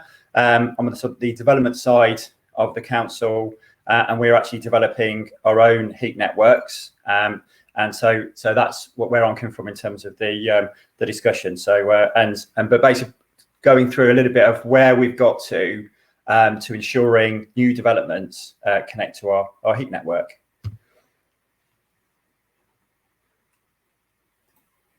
Okay, so just a very quick one about what we're doing. So you always have to have a slide with a picture of a district heating pipe being installed within it, and that's just the showing that we are actually installing heat networks district heating pipe at the moment within the city. We've got plans for that to be a decarbonised heat network. So the picture in the bottom left-hand corner is we recently received planning permission for a water source heat pump energy centre. So that's we're installing a 3 megawatt water source heat pump that will utilise the Bristol's floating harbour to provide zero carbon heat. And as you see from the slide, there's a number of heat networks that we're developing ultimately to connect into a citywide heat network. So talking about obviously my brief was around discussing how we ensure new developments connect to the heat network, and essentially we have it's been previously picked up by Catherine. We have a planning policy. It dates back now. I can't believe it. I realise it's 2011, so it's nearly 10 years old. So it's actually getting a little bit long in the tooth. And certainly if we had the time again, we'd make some changes to it. But essentially, there's 3 areas that it requires. So there's ensuring energy efficiency with new developments. The other element is that there's a 20% reduction in CO2 from actually on-site renewable energy. And the other element, the key element, is the heat hierarchy. So very similar to the GLA.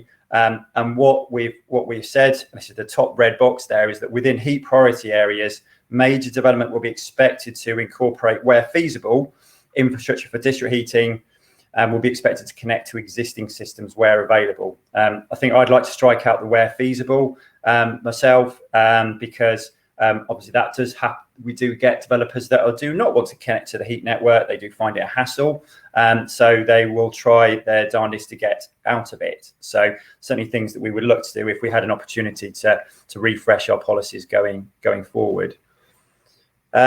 So as I said, we have a heat priority area. So this again, it's 10 years old. It's based on actually even earlier than that, some heat demand data that we had for the city, and that's the picture on the right there. So the orange area, the white area is the confines, is the city boundary. So actually, the heat priority area covers a large portion of the city, and actually that's quite good. I think as we move forward, we may look at reducing this and looking at where it's a heat network zone and possibly a individual zero carbon heat solution on buildings kind of zoning.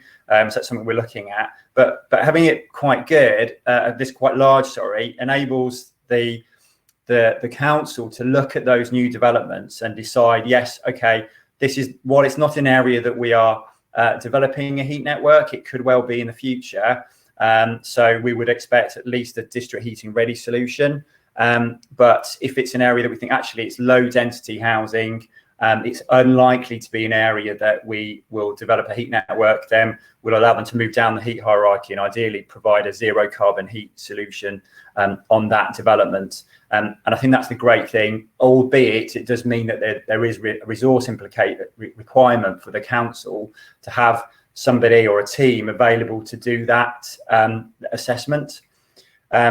So we have a requirement to connect if there's a heat network available or proposed actually. And I'll come on to how we do that in a second. And as I said, if we think it's in an area that we're unlikely in the next sort of 5 to 10 years to develop a heat network, then we will say, yeah, okay, that's fine. You can be heat network ready.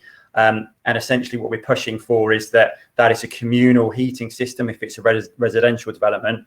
What we see a lot of, and no doubt other authorities do as well, is, especially for residential and student accommodation, is electric heating being promoted, because obviously for a developer that's very cheap. They're obviously not looking at the whole life cost and the cost to residents. And we've even seen social housing providers really pushing the electric heating route, direct electric resistive heating route. So we're very much pushing back on that, and have been actually quite successful in doing that.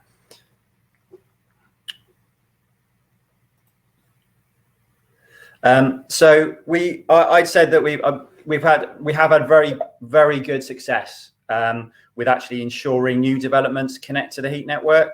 I think there's some key reasons for that. So for each planning application that's submitted, they would have to provide a sustainable energy strategy.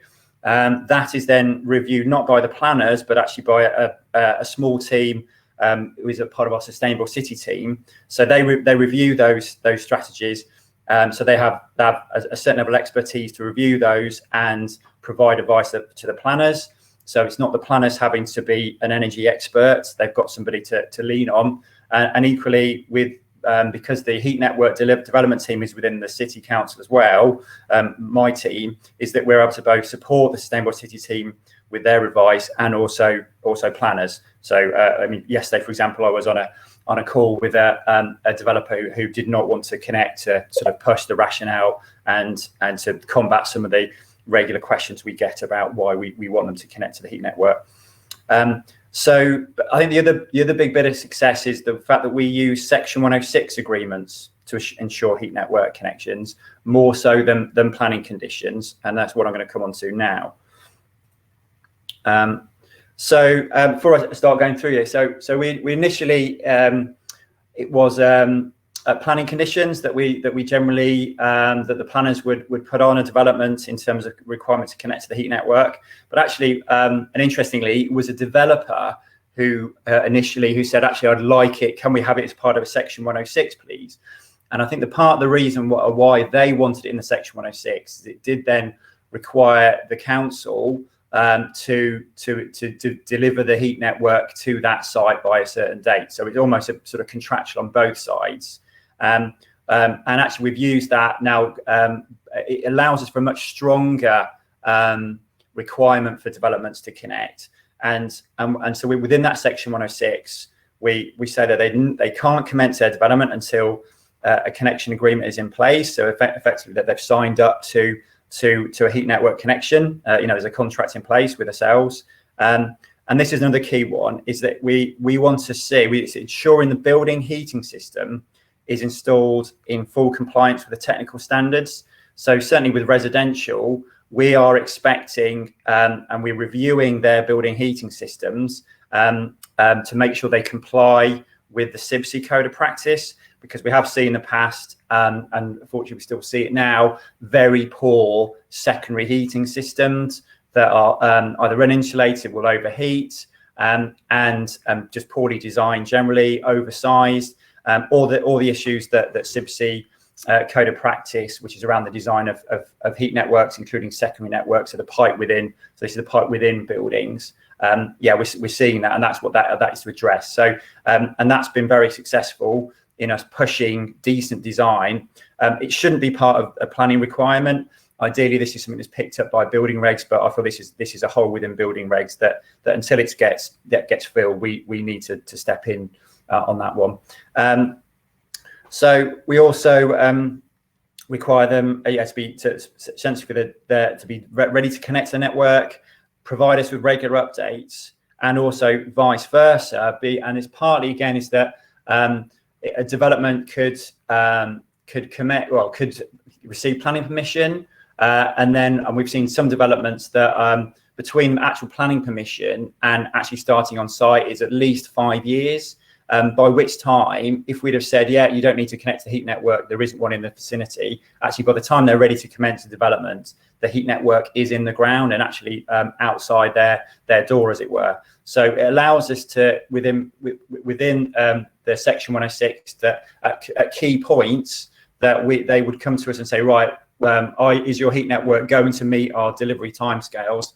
And if we say yes, then they will start progressing a heat network connection. If we say no, it's not looking like our heat network will be in that area by your required date, then we would allow them to go back to a district heating ready solution. So I think it's my final slide, which is the result of that. And this is the old market heat network. And I've just got some images here of the buildings that we've used the Section 106 successfully to enable them to connect to the heat network. So there's Castle Park View in the top left-hand corner. That's over about 400 individual PRS homes. And that's when we work very closely actually with the developer and their M&E consultants to design a really good CIBSE code of practice building. And actually we moved that from a 2 megawatt connection down to about a 1.2 megawatt connection, just through the fact that they were just over designing parts. So there are actually some savings to this for the developer. Yes, we have seen some real success, and we continue to use the Section 106. And I think a key thing is we've worked very hard with our planning officers to get their buy-in, and we're seeing the fruits of that labour now, as they are very happy and confident to push back when developers say they don't want to connect to the heat network. So I think that was my last slide. Yeah. Thanks very much indeed, Paul. That was a really interesting presentation. I've personally got lots of questions, but I'll have to let you go off the stage for now, if you don't mind, and invite John Selman to come on the stage, and we'll invite you back at the end of John's presentation for a Q&A session. So hopefully, John, you're in the green room and can join us. Thanks very much indeed. Over to you, John. Hello, thanks, Simon. Good morning, everyone. Just an introduction. I'm John Selman from the low carbon team in the City Council, and we get involved in delivery of schemes as well as commenting on planning applications and informing policy. So I won't repeat lots of similarities of the previous presentations, so I'll try not to repeat that, particularly bearing in mind in time. But I'll give you a brief overview. Obviously, the drivers for planning are carbon-led, but also, in our case, decentralised energy is a key policy hook for our planning policies. And obviously, national drivers, it's changing all the time, 68% by 2030. The Joint Local Plan, which is our adopted planning policy, adopted last year, beginning of last year, a long time in evolution, works to a particular time frame, and obviously that has a different carbon trajectory. And our climate emergency action plan or declaration, which was endorsed by full council early last year, again is different. And there's a bit of work to bring our joint local plan, review it and update it in line with our climate emergency action plan. And very similar to previous policies, our kind of policy in relation to carbon and decentralised energy refers to the energy hierarchy, refers to 20% targets against renewable energy, but district energy is a key part of our strategy. And the policy is DV32, but a part of that, sets out very specific, and we're very pleased to see quite strong wording around district energy requiring. We've had all sorts of previous challenges with previous, the predecessor, which is local development framework, in terms of with planning in examinations, really are chewing over the wording, but we're pleased that there's quite a robust wording in our current adopted policy, which is similar again, required to connect if there's an existing network, or be designed to connect if there's a future network planned in that area. And again, Section 106 contributions, we've had a lot of success in, particularly in the city centre, but also other areas in, agreeing off-site contributions in some cases.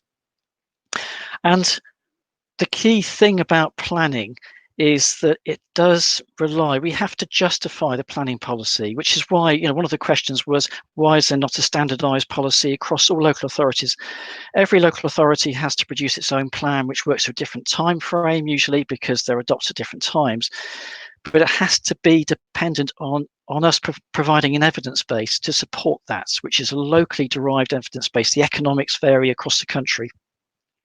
And in our case, one of the key bits of evidence, and there were quite a few in terms of district energy, was our district's energy strategy, citywide strategy, which was carried out in 2017 based on heat mapping.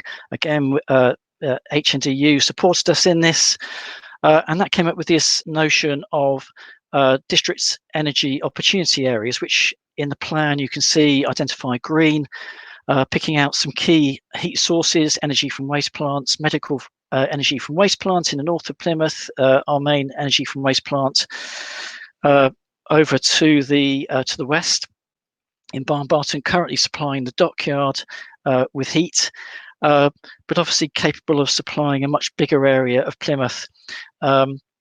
And so evidence base is a key part of the planning, and we also have to justify. We had to do a viability appraisal to demonstrate that it wasn't too onerous on developers. So there's lots of challenges in producing these, but we're quite happy with the results, and it is working, and we are getting some success and traction now.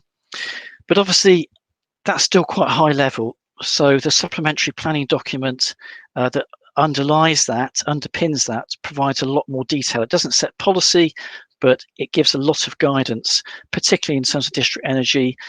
So as well as those district energy opportunity areas, it also gives some criteria based characteristics where we'll expect developers to set out their approach to district energy. As we're planning, there's always two get-outs for developers which they can use, which is they can argue that it's not technically feasible. Obviously, we can challenge that, and also it's not financially viable to connect.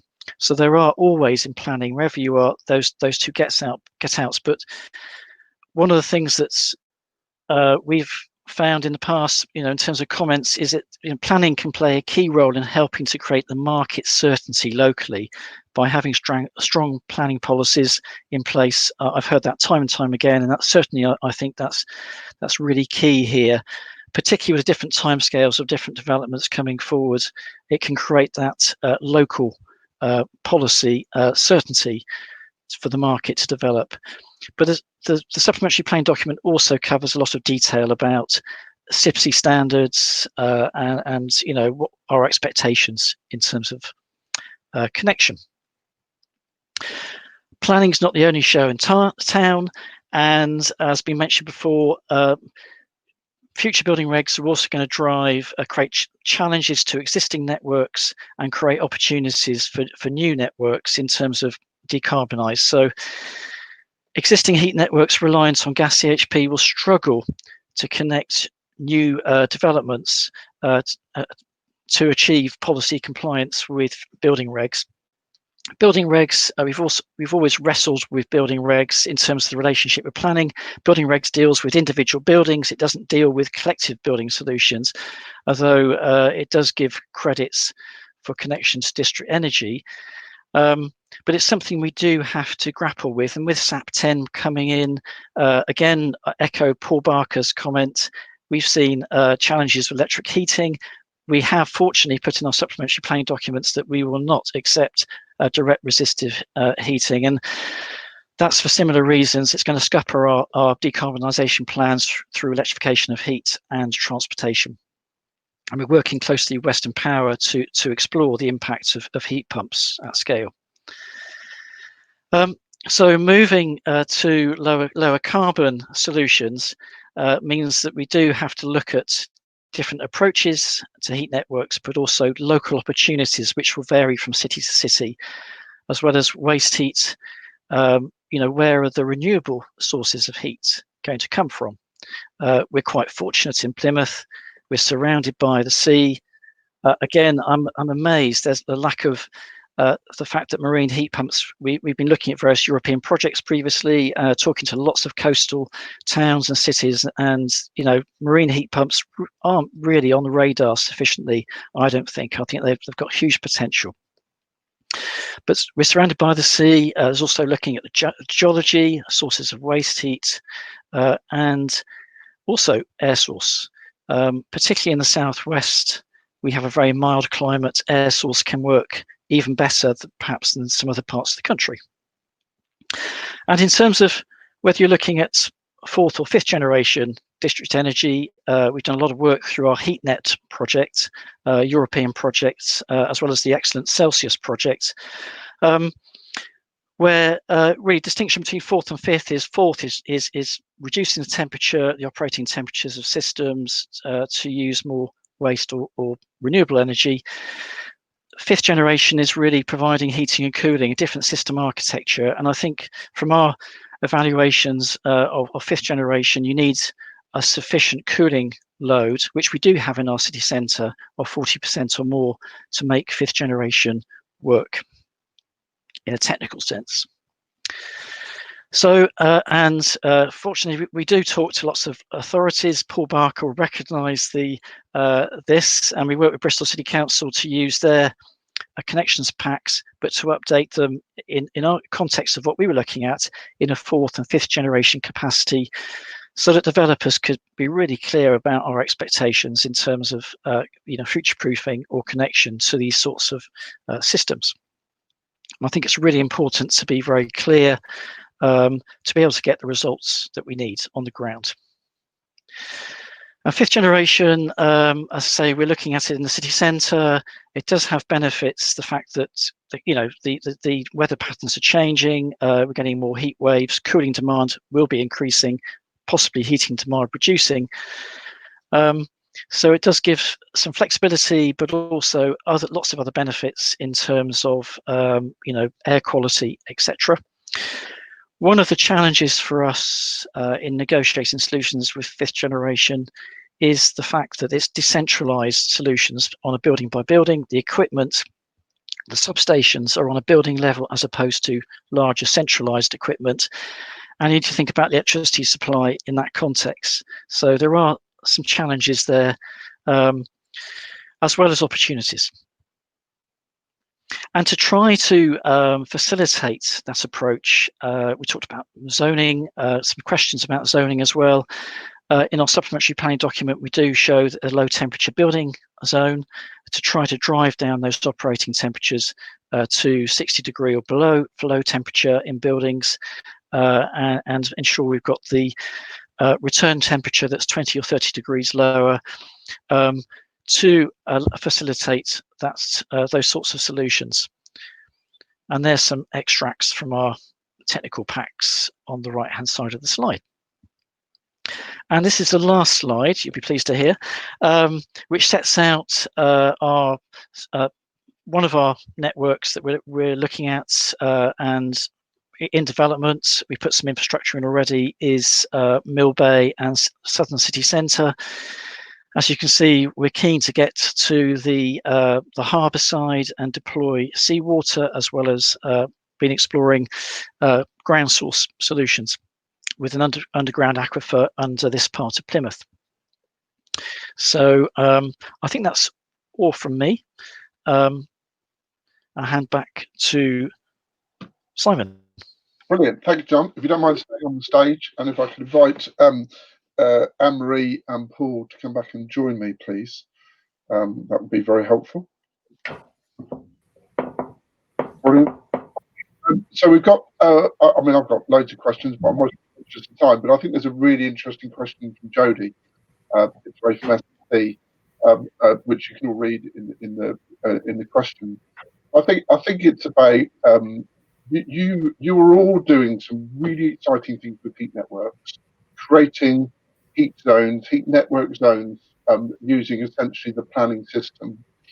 So it's about the future of heat network zoning and whether it could create a separate carbon trajectory for the zone, removing specific building regs targets for new builds in that zone, and for how you kind of see heat network zones working in the future. Clearly, BEIS are consulting at the moment. So it'd be really interesting to hear what your thoughts are on what they should be doing, I suppose, for want of a better question. Who wants to go first? John? Oh, Paul put up his hand first. Go for it, Paul. Okay, all right. Yeah, so I think heat network zoning covering both new and existing buildings is an absolute critical thing that has to happen.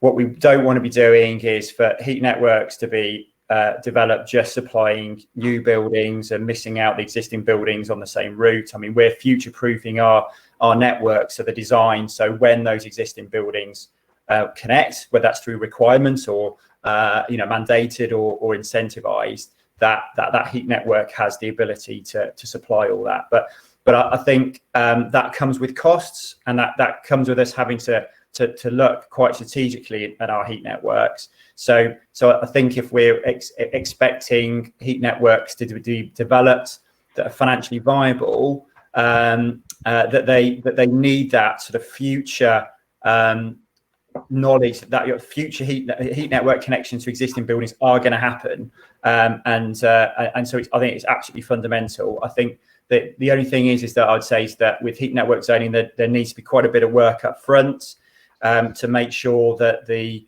local authority areas there is sufficient work in terms of master planning and feasibility, and that also incorporates where the zero carbon heat is going to come from to deliver that. And I think once you've got those in place, then I think that's a key initial point. But yes, heat network zoning absolutely critical. Okay, brilliant. John or Anne-Marie, would you like to add to that? I'm happy just to say yes. I think the relationship between planning and building regs does need to be worked through. There's real opportunities there. Building regs only look at individual buildings, whether that's an individual house, not the whole collective solutions that planning is able to. But I think obviously building regs cover a whole raft of other aspects than Part L. So you can't totally negate the need for building control, building regs on a development. But I think certainly creating that local certainty and greater integration between the planning and the building regs requirements, particularly with future home standards, and I think is key to try to make this work. And I think zoning can play a key part in that. Okay, brilliant. Anne-Marie, anything more to add from your perspective? I'd certainly echo what Paul and John have said. I think it kind of picks up what John Saunders was saying earlier as well about, Part L and building regs being sort of, suitable at building level, but not so much at a systems level. And that's partly why in London we're looking at, refining our heat network priorities further, looking at zoning more. And we've kind of taken this sort of two-tier approach. You'll forgive my use of the word tier, but in terms of using SAP 2012 and SAP 10 emission factors in conjunction at the moment. But I do think it's really important that the national building regulations really make sure that new developments aren't are still able to connect, are still able to meet building regs, and so that we've got that kind of consistency without having to kind of have the carve out that we're having to do in London at the moment. Yeah, absolutely. And if you don't mind, if anybody'd like to pick up the baton, I did have one question from my side, because I think it was either John or Paul particularly talked about the level of resource required to put into doing this mapping, master planning, and then obviously enforcing zoning. So I wonder whether either of you had some thoughts on, the resource, and also where that's best to sit. If heat network zoning is brought in, which we all hope it is, where that best sits in. Is it something that sits under planning, or is it a separate part of the council function? Would either of you like to consider that question, or have I put you on the spot too much, Paul and John? Or Anne-Marie, if you'd like to jump in. But I think it was interesting because one of you did mention it's quite resource heavy. So yeah. So I suppose in terms of my perspective, that it's working really well that we've got a dedicated resource with our sustainable city team that review the sustainable energy strategies for planning officers. I don't think that necessarily has to be at the local authority level, but I think there is that context around delivery of heat networks and understanding where they are going. So I think that if there needs to be something potentially within the planning team or a part of the council that supports that, but there needs to be then again an integration with who's actually developing the heat networks and has that strategic vision outside of planning that's delivering those heat networks and other sort of zero carbon heat, which is probably going to sit within the local authority. But I think that is quite an intense resource, and I think I do believe there's a need for at least a kind of national, or a regional body that supports that. So you do get economies of scale rather than each authority kind of progressing their own sort of sustainable energy strategies independently. And I mean, take Bristol. We need we're looking at large heat main, a strategic heat main, big pipe that needs to run through an adjacent local authority, South Gloss Council. So it does need to have that kind of more kind of regional focus as well. Is important.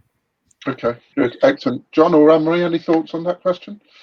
Yeah, I'm happy to I mean, yes, as I mentioned earlier, to back up planning policies, you need evidence, an evidence base, and I suppose that explains part of the difference. If you've got a well-resourced local authority, maybe larger local authority, they can provide that, or bring in the funding somehow, or attract funding to do that. With small authorities do struggle. And that's why I suppose there is this differential between local authorities and planning approaches, particularly in terms of district energy. So I suppose we've been quite successful in bringing in European funding and other funding, which to support that agenda too. But I think it's increasingly is quite hard to find the funding to support that.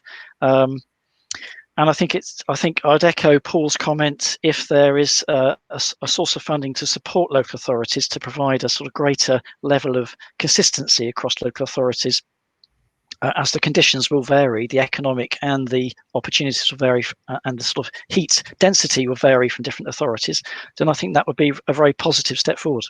Yeah, Anne-Marie, any sort of closing thoughts on that point, as somebody who sort of sits over a range of local authorities across London? Sure. Yeah. I mean, resourcing is the biggest challenge that we hear coming through from boroughs, across all the policies that we're trying to implement. But I do think, there is a role for planners, both in the GLA, within boroughs, to sort of understand and be on board with what we're trying to do with heat networks. The more they can do that, the more successful these schemes are going to be, because as we know, the schemes that are successful involve everyone, whether that's the planners in the borough, your district heating teams, the network, the developer, everyone's sort of trying to work together to move these things forward. The planning reforms that were announced talked about resourcing a bit, but it was quite vague, quite high level. So at least there's recognition that more is needed. But yeah, certainly in this particular area, I think from what we hear from boroughs, heat networks is one area where the resource would be immensely helpful. Yeah, no, absolutely, completely agree. Right, well, thanks very much indeed to all the speakers in that session. So Paul, Anne-Marie and John, I'll ask you to leave the stage and go and join John Saunders in the green room with the refreshments I've virtually sent to him. So thanks very much indeed. And hopefully we've got George Munson from Leeds City Council, who can now join me on the stage. Are you there, George? Excellent. Fabulous, George. I will hand over to George to talk us through local development orders, which is a very interesting thing that not many people are using. So over to you, George. Thanks, Simon, and hi, everyone. Yes, I've been asked to talk a little bit about local development orders and how they are used in district heating. I feel a bit of a fraud. So I'm a district heating project manager. I'm certainly not a planner, but I think, like Paul and some of the other speakers before, when we were looking at developing a district heating project for Leeds, we quickly realised that we needed to do a bit more work to create the right kind of conditions for district heating to flourish. And we identified that planning was both a kind of a barrier and an opportunity. So I will work through just a few points quite quickly today and try and leave some time for questions. So I'll provide just a little bit of background about our low carbon aims and how they're delivered through district heating.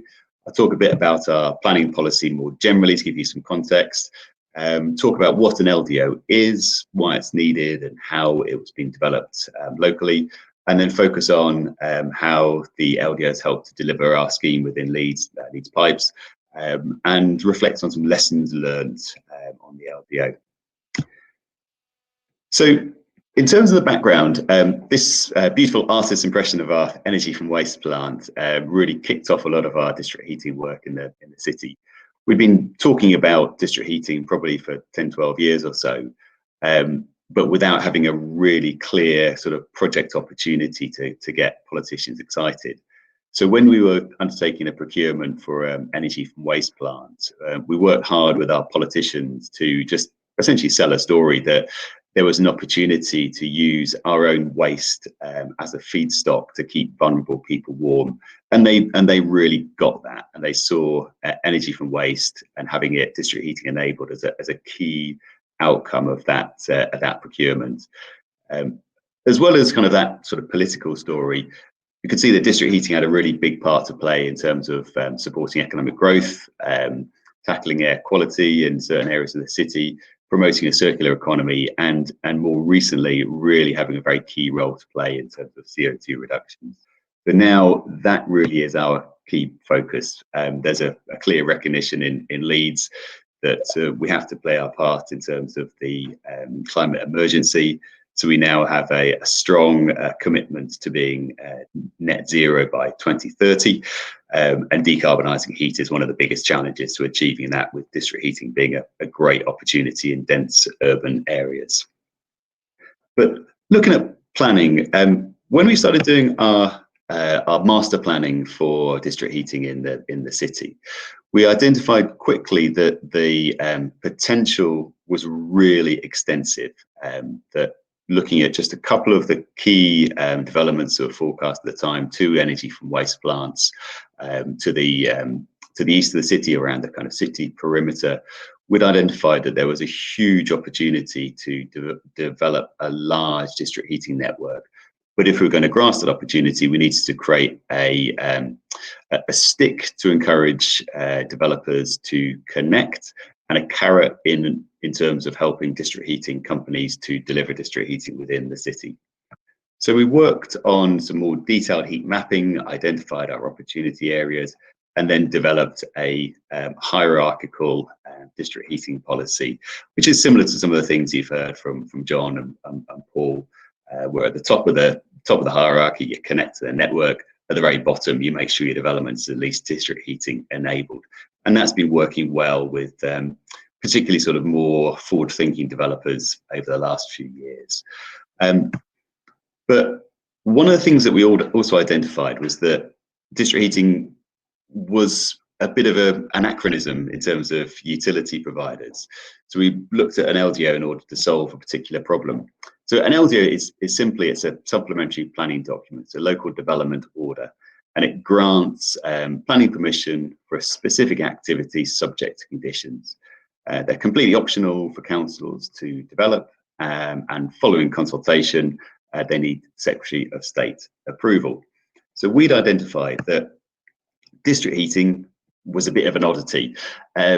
District heating companies and local authorities are not statutory undertakers. So unlike gas and electricity and fibre companies, we need to apply for planning permission for underground pipes. And even for fairly short pipe runs, it's quite a lengthy and expensive process. And it takes up planning time, and it's just not particularly controversial. So we thought LDO was a good opportunity to solve this particular problem related to district heating. So we worked on drafting an LDO, which essentially provides planning permission for a range of the smaller measures that you need to develop a district heating network. It doesn't provide planning permission for energy centres; they still need planning, and some of the larger above ground structures still need planning permission. But for the district heating network and all of the associated fibre and the like under the ground, that has all been has planning permission provided as long as the conditions are met. So in order to develop an LDO, just reflect on the process quickly. For planning, it's an incredibly quick and easy thing to do, which in kind of everyone else's eyes is quite a lengthy process. It took us between sort of 4 and 6 months to go from developing the idea of developing an LDO for district heating to having something approved by the Secretary of State. The process that we followed essentially was demonstrating a need that we then took to our planning board, which provided the justification for developing an LDO. We then did a large piece of mapping work to identify the specific parcels of land that we wanted to include within the LDO. So we mapped all of our own land, green spaces, the adopted highways, brownfield sites. We worked quite hard with some of the larger landowners in the city and some of our partners, so universities, hospitals, some trusts that own land to get permission to include their land as well. Produced the map that we've got on screen here, drafted up the terms of the LDO, the 9 specific conditions that would need to be met by anybody who wanted to use the LDO instead of planning, and then took it out to consultation. Consultation involved putting lamppost notices every 500 meters or so throughout the area covered by the LDO. So a couple of hundred notices need to be scattered around the area, and then writing to the statutory consultees. We had around 15 to 20 responses, broadly supportive. No one was objecting vehemently to the idea. Some points of clarity and some points of detail that needed to be tidied up in the LDO. We did that and then took it through our own executive board and then to the Secretary of State for adoption. As I said, that was all completed by March 2016, which then allowed us to go out to tender for our own district heating network. Safe in the knowledge that we could include within our works information that whoever we worked with would benefit from both the policy EN4, which requires developments to connect, and the LDO, which just makes it simpler to build the district heating network and extensions. So in terms of what that allowed us to achieve, it was a small part of the jigsaw that helped us to put around about £45 million into the Leeds Pipes network. It's been on the ground since late 2017. We've just completed construction of our phase 2 extension and have some HNIP support for a further extension to the South Bank. It's already around about 16 kilometres long. It's got 33 megawatts of backup boilers and at least 100 gigawatt hours of heat available from our energy from waste plants, which these pictures are of the built energy from waste plant, which I'm glad to say pretty much reflect the artist's impression of what it should look like. And then this is how it appears on the ground. So all of the orange lines are the first phase of the network that was constructed between 2017 and early 2019, and the dotted line is our phase 2, which was on the ground between September of 2019 and about September 2020, and so during lockdown. And the LDO just provided the planning permission for everything, all the pipes in the ground here. We had to apply for specific planning permission for the 2 energy centres and a couple of above ground sections of pipe. But other than that, it's simply a case of discharging the conditions of the LDO, which is far quicker, far cheaper all round than putting through formal planning applications. And then just reflecting on some of the lessons learned, I mean, it's fair to say that it was relatively resource intensive to establish the LDO, but it has been incredibly useful, both at a practical level for us to develop and deliver our own network, and as a statement that Leeds is an area that is open for district heating.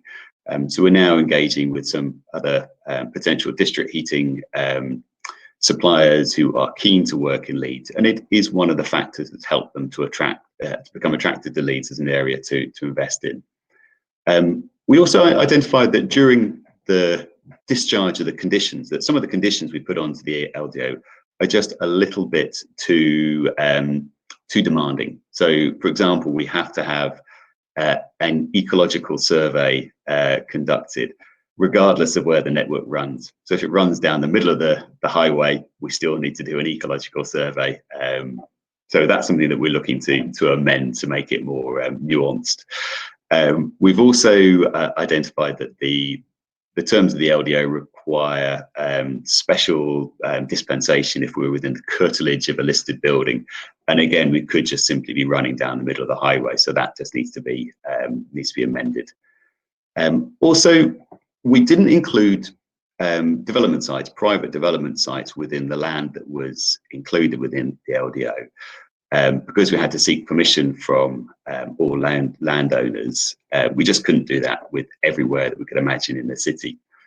So we've identified that's a problem where we can get right up to the threshold of the development site, but still potentially need additional planning permissions to then connect into the site. So we need to find a way to add more land or buildings to the LDO once it's been adopted. So ours is now actually up for renewal in March 2021. So this is something they're just considering with our planners now about how to make the LDO more fit for purpose when it comes into its next iteration. But just to finish off, I think it's worth saying that this really shouldn't be needed. It's something that it's very bizarre that district heating has this special status, which makes it more difficult to develop than competing infrastructures. So I think as part of the regulation of the market, it's something that certainly should be considered, and district heating could be made a statutory undertaking just to take away these requirements. But I'll leave it there and hand back over to you, Simon. Brilliant. No, thanks very much indeed, George, because LDAs are not something commonly practiced. So it's good to be able to peel back the veil on what Leeds have done. So if you don't mind stepping off the stage for a minute, I see we've already got some questions coming. Simon Wyke from the GLA, can I possibly invite you to pop on the stage, please, Simon, and rattle through your presentation, if you don't mind? I'm conscious we're a little bit behind time. Not your fault, Simon, at all, but that'd be great. Over to you, Simon. Okay. Morning, everyone. Just to say, my name's Simon Wyke. I work at the Greater London Authority in the same team as Anne-Marie, who spoke to you earlier, climate change mitigation and energy, working on energy policy across London. So I'm going to talk to you, build on a few of the things that Anne-Marie said, and talk a little bit about some of the specific planning elements that we look at in London.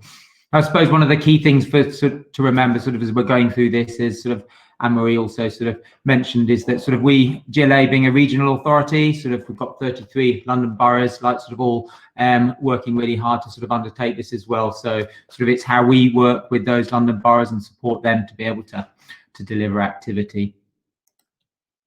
I just wanted to pull this one up just for us to remember all the range of benefits that district energy offers, and I think it's really important for us to bear this in mind. It's not just about providing heat into buildings. It's about the district energy being an integral part of a future smart integrated energy system, and how can it support that. So whether or not that's increasing renewable energies in the mix, system balancing and flexibility, as well as decarbonising buildings, reducing primary energy demand, and the opportunity we've spoken about it already around using secondary heat and waste heat sources that allow us to reduce primary energy demand. Obviously also around addressing fuel poverty, improving air quality and things, and also obviously particularly pertinent at the moment is recovery and the opportunities that it offers for green recovery activity, jobs and things as well.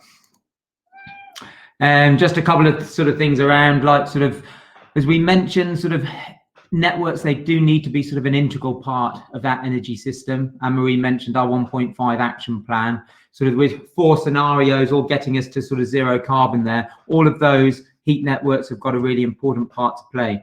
So it shows us that that's a really important aspect, and just as using that tool, we reckon hopefully somewhere between 15 and 20% of London's heat demand might be able to be met by district energy over the long term. And just to reiterate, let's think about networks as part of that energy system and not just about supplying heat to buildings.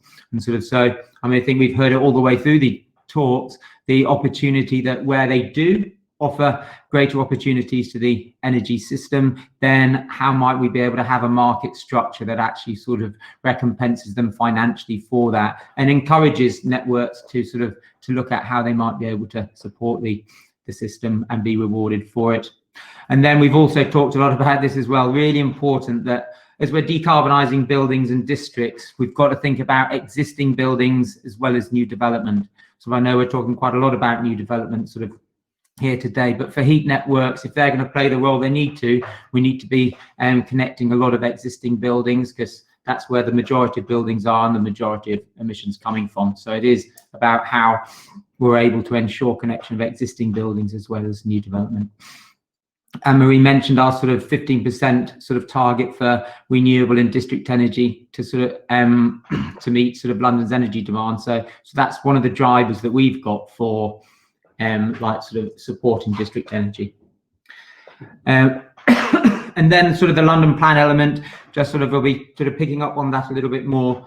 And we pick up that both at a strategic and a development level, and sort of what we're hoping to sort of be able to do there is sort of ensure policy supports a sort of a spatial approach to energy and sort of creates integrated solutions.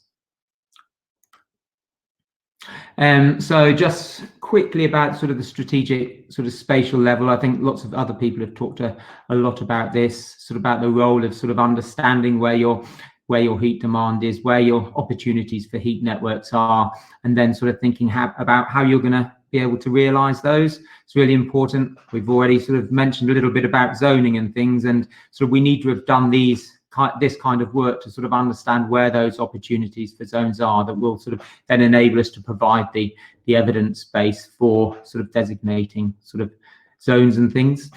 So we've done sort of, we mentioned sort of energy master planning, heat mapping, and the London heat map allows us to sort of identify where those potential opportunities are. And this is a very active tool that sort of guides opportunities and sort of requirements around sort of planning, but also sort of around our wider decarbonisation work.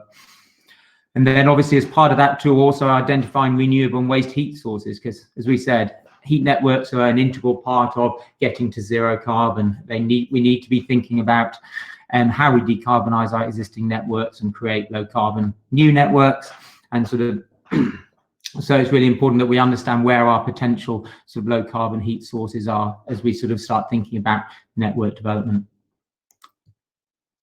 And then just thinking a little bit about sort of development level, sort of we've mentioned sort of the energy hierarchy, heating hierarchy, and our sort of London plan that sort of supports district energy as a important sort of solution for meeting the energy requirements of developments. Sort of we prioritise connection to existing or planned networks, again in a similar kind of way to sort of other cities that are sort of already presented. So what we'll be looking for from developments when they're sort of coming forward as part of that planning application, sort of a demonstration that they're sort of that they are like sort of they've engaged actively with the local network to sort of and prioritised connection. A commitment to a communal heat network, which basically allows that connection to happen. Obviously sort of things like sort of minimizing number of energy centers sort of to create that communal system, and providing a single point of connection for the network. And then we've also picked up on other things as well sort of during the course of the conference so far. Really important from a consumer perspective, consumer confidence and things, to have like sort of high quality sort of commitment to customer protection and standards of service, sort of utilizing sort of things like heat trust. Obviously as regulation comes through, then that will sort of ensure that like sort of communities are sort of protected and providing with good quality service. Also sort of high design standards, again sort of been mentioned before, but really important that we ensure that sort of there's high design standards to enable those developments to sort of to operate. Again, we'll sort of look at this sort of code of practice. Also we've got a heat network manual in London that we sort of produced as well. So again, that, and also we see some of our network operators actually having their own design standards and specifications so that they're able to work with developers to spec that out. Yeah, just to sort of, it goes into sort of a little bit more detail around sort of the three areas. Anne-Marie earlier mentioned that we've got sort of heat network priority areas and things, and we sort of use those to sort of highlight where networks we would look to establish networks, and we'd look for connections to those networks. Obviously in areas where we've got a network, then as I mentioned, sort of we expect connections to sort of prioritize connection to that network. Where we've got established plans for a network and those are coming forward, again, we would expect a communal site-wide network with prioritized connection to that network. Occasionally, we've heard sort of from Paul and sort of earlier that sort of there's sometimes a sort of a slight sort of time gap between sort of maybe when those developments require connection and when the network might come forward and things. So sort of where there is sort of a gap there, we sort of obviously expect sort of developers and network operators to sort of work together and agree an approach to ensure that like sort of heat is available as required, and sort of if required, then we're going to have a sort of a temporary heat solution that enables that to happen, and then subsequent connection. And just sort of some of the sort of ways that sort of those agreements might happen, that might be a number of years after occupation, once that heat demand to the development has sort of grown to a sufficient level, or it might be a particular date when the network's expected to come past the development, or otherwise sort of a number of buildings as part of it, where you see large scale developments with multiple phasing. Then also, so we do have areas where there aren't sort of well-established plans at the moment. Sort of those are happening in certain areas, but sort of not all the sort of networks have got well-established plans sort of currently. So in those areas where those are happening but aren't sort of currently sort of close to going into delivery, we'll sort of again look for a communal network, sort of basically sort of with a sort of safeguarded single point of connection, again enabling future-proofing that development for connection to that network as expected to arrive. Then obviously we talked a lot about sort of developers and sort of what we sort of expect of developers. Obviously sort of the other side is actually sort of what we expect of heat network operators. Sort of, and this is like sort of a really sort of important sort of two-way relationship, sort of network operators sort of with regulation coming forward and things. We've sort of heard about it sort of earlier, that sort of they're sort of incorporated within like sort of treated similar way as other utilities and things, so energy, electricity and gas. So sort of it's about sort of having them being really proactive within areas where they've got networks, and engaging with those new developments and supporting them as they sort of develop out. So again, that will be supporting with sort of design and specification to optimize performance, expecting them to sort of develop sort of best practice design standards, spoken about it before, and that sort of commitment to sort of consumer protection. So sort of currently sort of using things like heat trusts to sort of, because that's really important about building confidence within the sector, and sort of when we're thinking about sort of things like zoning and expanding networks, sort of having consumers aware of networks and sort of aware that networks are sort of a good solution for providing heat, sort of that helps us to be able to sort of ensure that we'll be able to encourage connections in the future. Oh, and sort of Anne-Marie spoke about it sort of earlier, so I haven't sort of mentioned, but really important for us is that a decarbonisation roadmap for our network operators, sort of because they're an integral part of us getting to net zero. So sort of it's fundamental that we recognise that a lot of networks are predicated on gas-fired CHP currently, but what we need to be able to work with them on and sort of to provide confidence for developments, for citizens and things, is that there's a clear strategy for how we're going to get to zero carbon. And then also sort of just to say that we emphasize really just the fact that we want those network operators to think about energy systems and the role they can play in that, and they're sort of not just around providing heat to developments, but thinking about how they can support the wider energy system. And then so this is my last slide, just sort of in summary really, just to sort of say that it's really important to remember that networks have got a really important role to play. They need to be working within the energy system and thinking about themselves as an integral part of that system and an integral part of getting to net zero. Sort of our London plan supports activity both at a spatial level, so that we sort of understand the sort of spatial planning for heat networks and the role they can play in the energy system, but also at a development level, what we expect from developments to be able to sort of prioritise connection to networks and support the growth and expansion of the networks. Also sort of important to think about both new and existing developments, and sort of as we sort of move towards a sort of a more zoned approach to heat networks, then it will be essential that we've got sort of both new and existing developments sort of being connected. And yep, and that's all from me. Thanks, Owen. Simon, thanks very much indeed. If you don't mind just staying there for a second, Simon. George, would you mind rejoining us, please?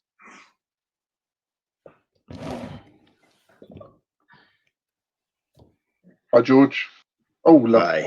Hi. So, in terms of questions, I think I've got certainly one for Simon, but let's go ahead with the one from Sam in the questions for you, George. I don't know whether you've managed to pick it up. So it's LDOs helping in any way with highways approval for disruption or diversions? Yeah, so I think that's a step too far for LDOs, unfortunately.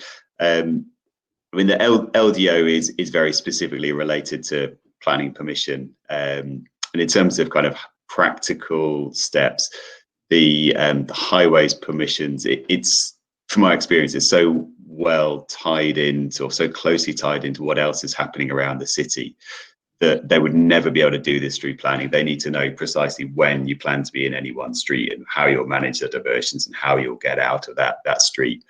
It's done through a different statutory route, so the section 171s or section 50s. So yeah, you still have to keep working with those highways authorities, Sam.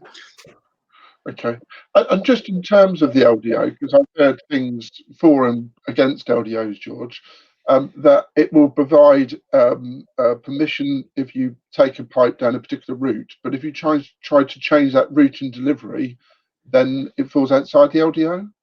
No, so the LDO is different to planning permission. So I think it's probably the other way around, where you'd get planning permission to go down a particular route and then would have to vary the planning permission if you then go to choose to go a different route. Whereas the LDO, by defining all the land that's covered within the LDO, which includes all the adopted highways, as long as you're sticking within that land, then you've got that kind of broad coverage of the permission from the LDO. You clearly need to make sure that the conditions are still met. So if there's a condition around ecology, for example, and you plan to go off highway and through a woodland, you'd need to make sure that was dealt with. But if you're switching from one road to another, then I think it's beneficial compared to planning permission. Okay. No, interesting, because it's not a widely practiced tool, is it? It's No, I don't think there's many authorities that have gone down this route, and it's one of those. It's a real kind of marginal gain, but we just felt that there's something that would just help to make it a little bit easier and to help show that we're open for district heating. It was worth going down that particular route. Okay. No, that's brilliant. And Simon, whether you've got any thoughts on LDOs being used in London, and also going back to an earlier question, particularly if you don't mind, just about your thoughts on the very different levels of engagement that you get from authorities across London, and whether there's a way of resolving those very different levels of engagement, because there's some people, some local authorities within London, I'd say, are most probably on the sort of, on the fast track and engaged, and some on the slower track, and just what your thoughts are on that, really, and how that issue is addressed moving forward, Simon. Yeah, sort of on the LDO question, sort of sounds really interesting. So George, thanks very much for sort of a rundown on that. We sort of have had a thought about it sort of previously and things, but I think sort of maybe sort of George's like sort of last side said, should they be actually needed, and whether or not, and I suppose that sort of thinking about it at a London level as well, as I mentioned, we've got 33 local authorities, so that would certainly need to be sort of undertaken at a London borough level, as opposed to sort of a London level. We could work with boroughs on that, but sort of we've heard a bit about sort of zoning and the opportunity sort of maybe coming forward from that. So it might be that actually sort of with zoning and coming forward, that actually sort of the need for an LDO sort of maybe isn't as required as it sort of maybe would have been sort of earlier. So I mean, we've gone down a road of sort of using sort of a lot of sort of our heat network priority areas to highlight that, and sort of we've done mapping and like sort of energy master planning to identify opportunities. So I suppose they do a similar kind of thing, but I think it's sort of really interesting, and but probably I'm not sure that we will on that. As for yeah, I mean, obviously sort of all local authorities have got sort of different priorities, sort of different challenges, and sort of district energy isn't something that is a statutory duty for local authorities. So I think the important thing is sort of local authorities are sort of able to sort of are supported to do what they will. And if you look across London, some parts of London have got greater opportunities for heat networks than other parts of London. And I think sort of where we see sort of local authorities sort of doing a lot of work are those ones where sort of there are some sort of really good sort of opportunities that to be able to sort of support and sort of deliver out sort of heat networks and things as well. So sort of, but I mean, we sort of provide as much support as we can to sort of support sort of local authorities in that. But sort of it's just heat networks are sort of one of a number of things sort of within the sort of the planning authority that sort of need to be looked at. Okay, all right, no worries. Thanks very much. I'm conscious of time, although we've still got 3/4 an hour left. So George and Simon, thank you very much indeed for your contributions. Really, really good. Getting some good feedback in the chat. So we'll ask you to step back into that virtual green room again and enjoy those virtual snacks. Now I'd like to invite onto the stage Carolyn Seymour from London Borough of Waltham Forest to make a presentation on really the experience that Waltham Forest has had. So these next series of presentations are much more about that sort of local level specific case studies and how local authorities have particularly used the planning system to create district energy network. So over to yourself, Karen. Thanks very much indeed. Hi everybody, I'm Carolyn Seymour from the London Borough of Waltham Forest. I am the sustainability lead for the council, but based in the regeneration team, and I work very closely with the planners. So it's a sort of a blended approach. And our approach is slightly different in that we're not actually the energy provider or the energy supplier. So we've been working very actively with developers in different parts of the borough. So I'll just quickly show you through our main development that's up and running and showcase some others as well. So for those of you who don't know, Waltham Forest is in northeast London. You can see us there with the green dot. And we've been working for a very long time with both the GLA and BEIS and predecessors in terms of getting and accessing all the support to be able to move these things forward. So it's been a long journey, but one that we're now starting to see fruition at the other end. We're a predominantly residential borough. But we do have a growing business economy, so a lot of our developments are predicated on residential redevelopment, and we have some very strong and tough targets moving forward where we want to focus on sustainable growth within the context of a climate emergency, which we have also declared, and we have a high target of 18,000 new homes in the draft new local plan. So a lot of work to do and working very much with the strong development community that we have. So looking at this first development that we have been working on, you can see we started looking at this in 2011 and we identified 5 potential heat clusters. This was with GLA DEPDU, Decentralized Energy Program Delivery Unit support. And so we developed we identified the 5 clusters here working through that study, and the one that we're going to focus on is Black Horse Lane South, as it ended up being called. So the graphic that you've got there is looking at the sort of final feasibility, very high level feasibility in terms of heat loads, etc., that the DEPDU support helped us with. And then we went through another series of iterations looking in more and more detail. So you can see we went through this in 2012, 2014 and 2015. Also to say that we did have, as I'm sure most authorities do, we do have policies in our local plan, which was adopted in 2012. So it's called DM11, which is about connection to decentralized energy, and it's looking at that using the GLA heat network hierarchy. So moving into a little bit more detail, we also had an area action plan. So again, looking at what other tools we had within the planning framework. So this was adopted in 2015. And we had a specific policy within that, BHL 13, which was looking at decentralized energy, because we were conscious that there was the opportunity here with a cluster of sites that were next to each other, and we wanted to sort of push as far as we could in helping facilitate that network. So looking in more detail at the actual cluster of sites themselves, that you can see there that we have got the site at the top, Taylor Wimpey were the main developers there, and they actually looked at offering an enlarged energy centre and were the first developer to actually come forward. And over the 4 or 5 sites you can see here, there's over 2,000 new homes planned, and most of the sites are actually on site construction at the moment, if anybody knows that area. So the Taylor Wimpey Energy Centre was hosted there, and what we were looking at, they had also procured a private energy supply company.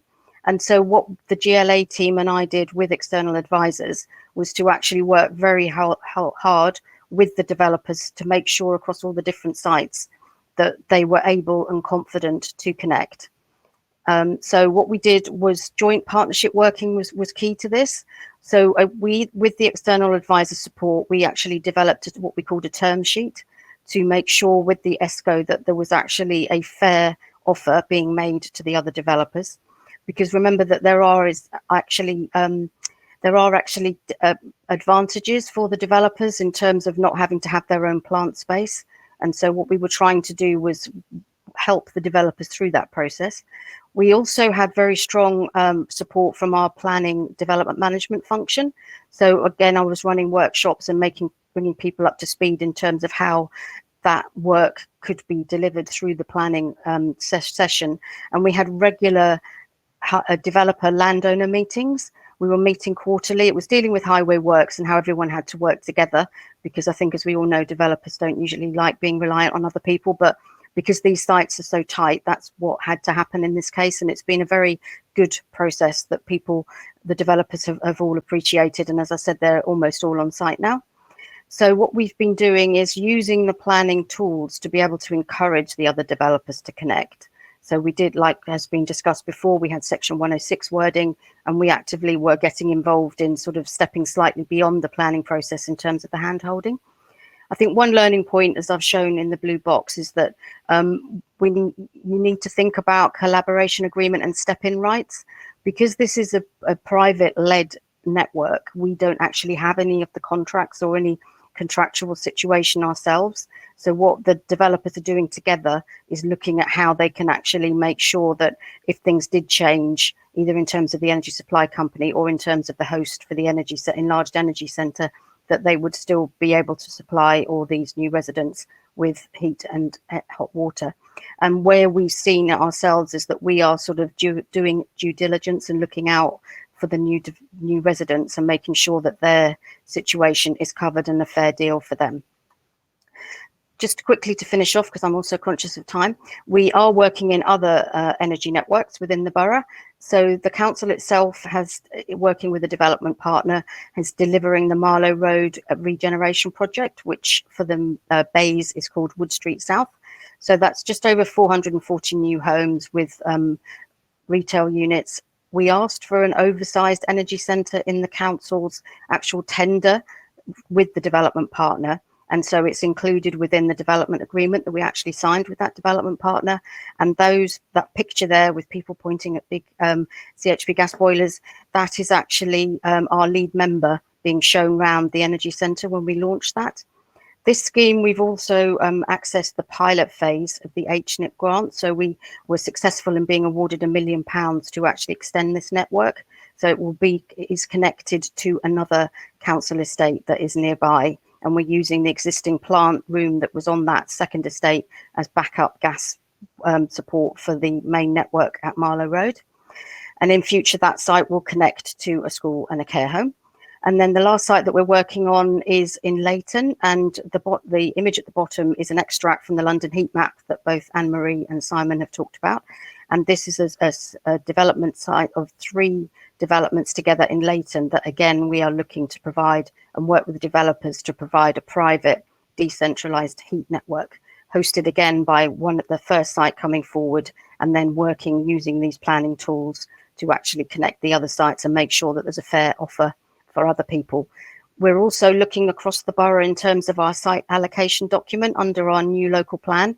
So the work hasn't finished, and we will be looking to scope how we can actually try to see whether we can again facilitate decentralized energy networks in other clusters of sites without the council actually being the provider itself. So conscious of time, there are my contact details, and happy to obviously answer any Q&A when we get to that point. Thank you. Carolyn, thanks very much indeed. That was really good. And just to underscore for all those people who are receiving the presentation, that's a very unusual approach. The local authority is not actually delivering the district energy network themselves. They're taking much more of a facilitatory role, so that's quite different from other speakers we've heard this morning. So I'd now like to ask Tim Starley-Granger to come and join the stage. And excellent, we've got the media for Tim, and Tim Starley-Granger is the Energy Infrastructure Manager for the London Borough of Haringey, and will talk to us about the mystical world of carbon offsetting deferrals for support business cases for DENS. So I will hand over to Tim. Yeah, thanks, Simon. Yeah, I'm happy to be here. I am the Energy Infrastructure Manager at Haringey Council, which sits next to Waltham Forest, just to the west in London. And like some of the other local authority presenters, I've got sort of several different hats I wear. I sit in the planning department, but I'm managing the council's delivery of district heating. And why I'm so happy to be here today, I think John Sanderson asked earlier why local authorities have got such a patchwork. I think we don't have enough of these events where we get together and share best practice. And so it's really important for us to take the opportunity today. So what I'm going to do is run through very quickly, some of the ground that's already been covered by others, and then talk specifically about the financial contributions that Haringey uses to support its DEN programme. So we sit in London, so our planning policy is driven by the London Plan to a certain extent. And the London Plan, I'd say, through a process of continuous improvement. It's probably on version 3.3.5 at the moment, and version 4 is impending. And it's changed a lot since it first came in 2004. Some of the key changes I've highlighted here recently, it's moved away from kind of on-site approach. I think the London Plan was leading to lots of on-site networks, initially lots of biomass boilers, then lots of CHP, but only ever serving in a single development. But with changes recently, it's moved away from that. It looks it's encouraging much more strategic networks now, which I think is very important. And the other key thing that we have in London that wasn't covered earlier when Catherine was talking about planning policy is carbon offsetting. So we use powers under the Planning and Energy Act 2008 to set carbon targets above Part L. And then if people fail to achieve those targets, we require an offset. And it's a way of levying financial contributions from schemes. But I think the thing about it, which developers kind of like, is it's formulaic.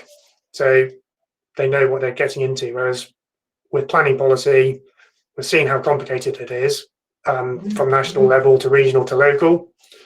But what's not been covered is once you get into the individual negotiation of a planning agreement, it's a very black art, and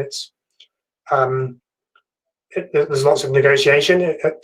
Often planning policy has a list of 20 or 30 different things, and it's not financially viable for the development to comply with everything. So you have to work out which things you are going to prioritize in that negotiation. But the carbon offset provides a nice sort of formulaic standard. So this is evolving London Plan. Another key area where London Plan evolved was in the publication of the Sustainable Design SPG in 2014. And I've highlighted back a few key things which changed there, but it's mainly about timing, where it started to recognise some of the timing issues Simon was talking about district heating coming along after a development. And so it talked about, for the first time, using communal gas boilers on site instead of an on-site low carbon solution, and deferring some of the investment until later, which is one of the key things we do with our financial contributions. And then, I am not scrolling. There we go. Yeah, then we've got the new London Plan, which is kind of version 4, and it's changing slightly. It's still very similar. One big step is the carbon offset prices changing from £60 a tonne to £95 a tonne. And it's also got this more detailed map of heat network zones, and Anne-Marie showed how that was getting improved by the GLA as we are speaking. So that map on the left is going to change slightly, but there are specific areas where heat network zones are in place. Then kind of a practical application in Haringey. So in Haringey, we've got our evidence base is based on our decentralised energy master plan from 2016, and the map on the right shows a key figure. Basically, there's an energy from waste plant just over the border to the north in Enfield, and we can see a network, big strategic network, growing, covering most of the borough of Haringey, joining up to Waltham Forest to the east and heading down to Hackney to the south. And with that evidence base in place, showing that the most affordable way of decarbonising heat in the borough was through a strategic network, we've managed to move ahead on a number of other planning policies. So within our local plan, we've got a policy, Development Management Policy 22, which sets out more detailed maps. So we've got these sort of 3 key growth areas in the borough where probably 90% of the developments are occurring in those areas, and that's where we think our heat networks will be. And using HNDU funding, we've looked at CHP schemes in each of those areas. It looked viable. So within our planning policy, we've got these purple areas where everyone developing in those areas must be heat network ready and prepared to connect. And then in the pale blue areas, it's only much bigger schemes. So schemes are referable to the mayor, which tend to be very large. But there's some clear guidance to developers about where we expect them to be able to connect. It's also worth saying this dates back a bit to 2016. So like some of the other people, our planning policies evolving slowly. When this was put in place, the energy from waste plant was 10 years away. Now we're almost in 2021. It's 5 years away. Things have moved on a bit. And so in our next slide, we've now got a kind of vision for connecting to the energy from waste plant sooner. So of those 3 schemes that were on the previous map, one of them has got an approved business case. The other 2 business cases are working their way through the council at the moment, with us planning to connect to the energy from waste plant. There'll be heat on in those 3 schemes in maybe 2024, and then we'll connect to the energy from waste plant a couple of years later. So the timing's clearly changed, but also the council's commitment to it has moved on as well. So these are not kind of twinkle in the eye networks anymore. They're still planned networks, but they're starting to get much closer to delivery, and that's really important. So zooming in a bit, so this is the heart of one of those schemes where I've highlighted the developments which are currently more or less on site. And what we saw when these schemes were coming in for planning in 2016, 2017 was all the developers were suggesting small CHP on site. So there were 4 developers, 7 planning applications, 10 CHPs. And they all achieved the magic 35% reduction on site, which is the GLA minimum. They might get 35.2. They don't really push beyond it. The CHP in these schemes was all oversized. It wasn't cost effective to operate. There was no electricity customer. It was not very well thought through, and we didn't think the CHP was likely to operate in the way they were telling us it would. It was also around about this time that the London plan changed to avoid CHP in developments of below 500 homes, and none of these developments has got 500 homes in, so we were able to push back a bit. And so what we did, only one of the sites got approved with CHP. Because then these sites were the next ones that came forward, and our approach was evolving. But we persuaded the developers there to omit the CHP, which meant the carbon performance got worse and the carbon offset went up, but it generally balanced out to the developer. There's a capital cost saving on the CHP, but a compliance cost increase from the carbon offset. They're running on gas boilers only, in line with the GLA's SPD from 2014. We still achieve a small carbon reduction on site, and we require them to offset the other 90%. And in terms of being district heating ready, they've been required to put a pipe to the boundary and allow space for a future substation and a 50k connection charge to fund that substation which doesn't fund all of the cost of the substation, which is interesting. But the green sites is the more recent planning applications there. We moved on a bit. This is where we introduced the kind of delayed offset idea. So it's basically as above, but instead of simply increasing the carbon offset, what we did is we put the carbon offset, we deferred it, and worked out if they connected to the DEN, so that's what we call our district heating and having a decentralized energy network. So if they connect to the DEN, they would pay a connection charge, so that carbon offset money would go directly to the DEN rather than going to the council, enter its offset fund. And this is worth about £1,500 per dwelling. And we've got some conditionality in our section 106s so that if they don't connect to the DEN, and we will allow a 10-year window, then they will just pay the carbon offset. And actually, in some other schemes away from Tottenham Hale, which are a bit bigger, there's an alternative fallback proposition where they would put in a local heat pump or something instead. But yeah, this is essentially what we're doing is we're leaving the developer no worse off, but we're providing funds that will go directly to the district heating. And in terms of the impact, so this scheme here is our first phase of the expansion from Enfield. So there's a pipe to the north, about a 2-kilometre pipe up to Enfield as well as this. There's about 3,000 homes here we're hoping to connect, and it's a £26.5 million scheme. We've got connection charges agreed in planning our Section 106 agreements for £4.5 million. That's because we changed our approach halfway through. If we'd used this deferred offset all the way through, we would have had £6.5 million. And if we hadn't used it at all, we would have had £2.5 million. So there's still a funding gap here, and we've applied for HNIP. But our HNIP cost effectiveness would have been worse. So we would have had to ask for £9.5 million instead of £7.5 million, and that would not have helped the chances of success for our application. And so,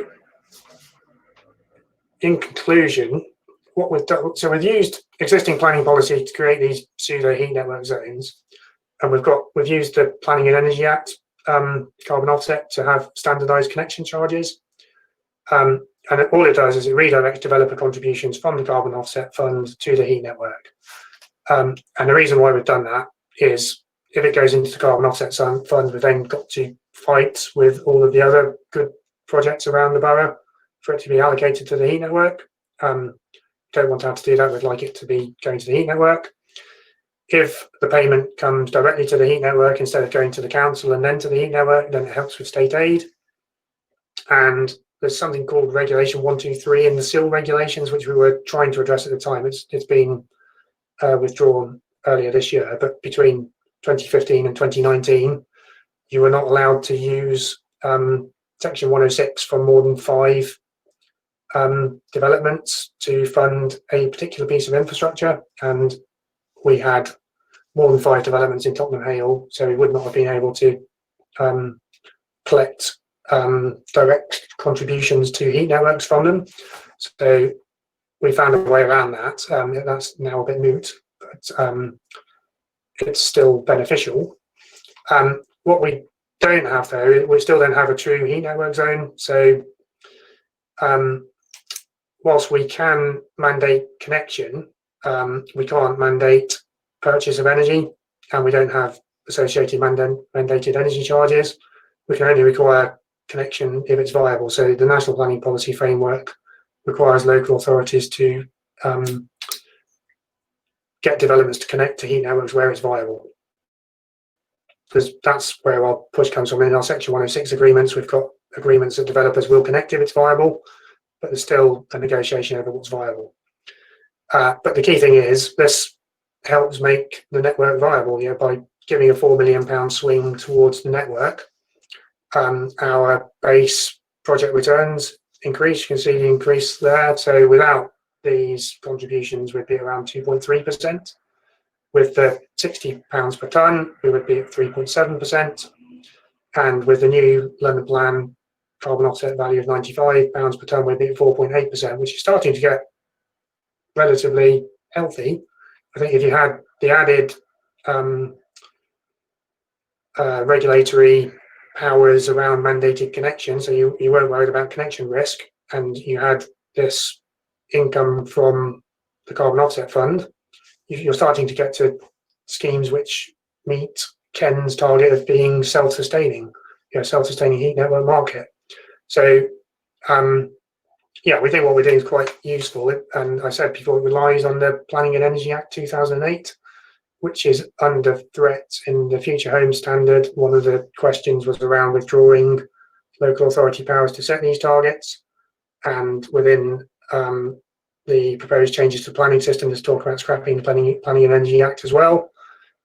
We quite like it, and it makes quite a big difference to heat networks, so we'd like it to stay. And that is all I want to say. Indeed, Tim, that was a very interesting presentation. I see there's already one question for you in the slides. We want to be having a think about that whilst Gideon's making his presentation. So if I can ask you to leave the stage and invite Gideon on and uploading Gideon's media. And all that works perfectly seamlessly. So Tim, if you want to head off, just with that cross at the top right hand corner of your video.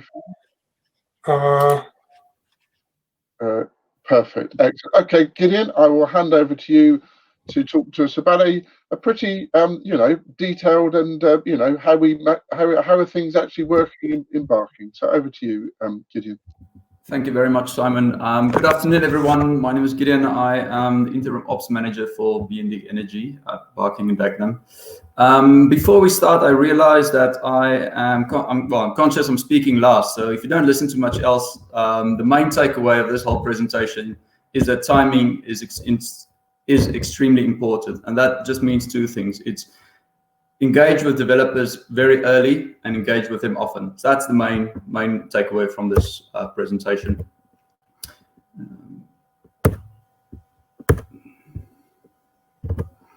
So who is BND Energy? So we are a ESCO, we are not a utility company. Our focus is on delivering local energy schemes requiring new energy infrastructure to supply residents and business across the borough with energy at fair prices, but also delivering a fair level of return to the council. This has been set up in June 2016, and we are seeking to combine public sector leadership with private sector commercial expertise and social values of voluntary sector. To put that into context, although as a private company we keep a firm eye on the profits that we make, but we also focus on trying to save money for our customers and residents. And there's also, I guess, a certain way that we handle, for example, non-paying customers, which might be slightly different than a private company should. That's just the context, given that we belong to a council.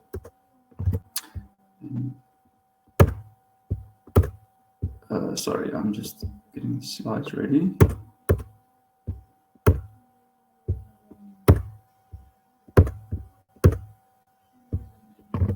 Excellent. So in 2015, there was an exercise to heat map the whole borough to see which public buildings and development sites would be able to plug onto a district heating system. We identified 7 district energy opportunity areas, and at that time, the initial potential was over 65 gigawatt of heat cells. The largest one of those are now being progressed, which is Barking Town Centre.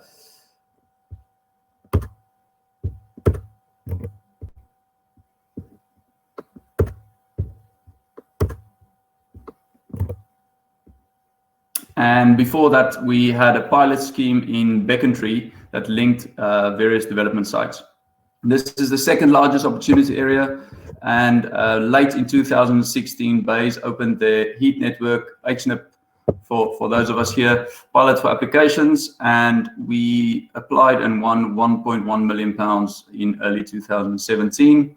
The scheme delivered to core customers is 170 countryside properties, and we also supply the Becontree Leisure Centre with heat. However, initially, these were 3 countryside development sites in separate locations, and Countryside initially approached the project using local indwelling solutions, which we then made work by, sorry, I'm just looking at two different sets of slides, which is why I'm struggling a bit.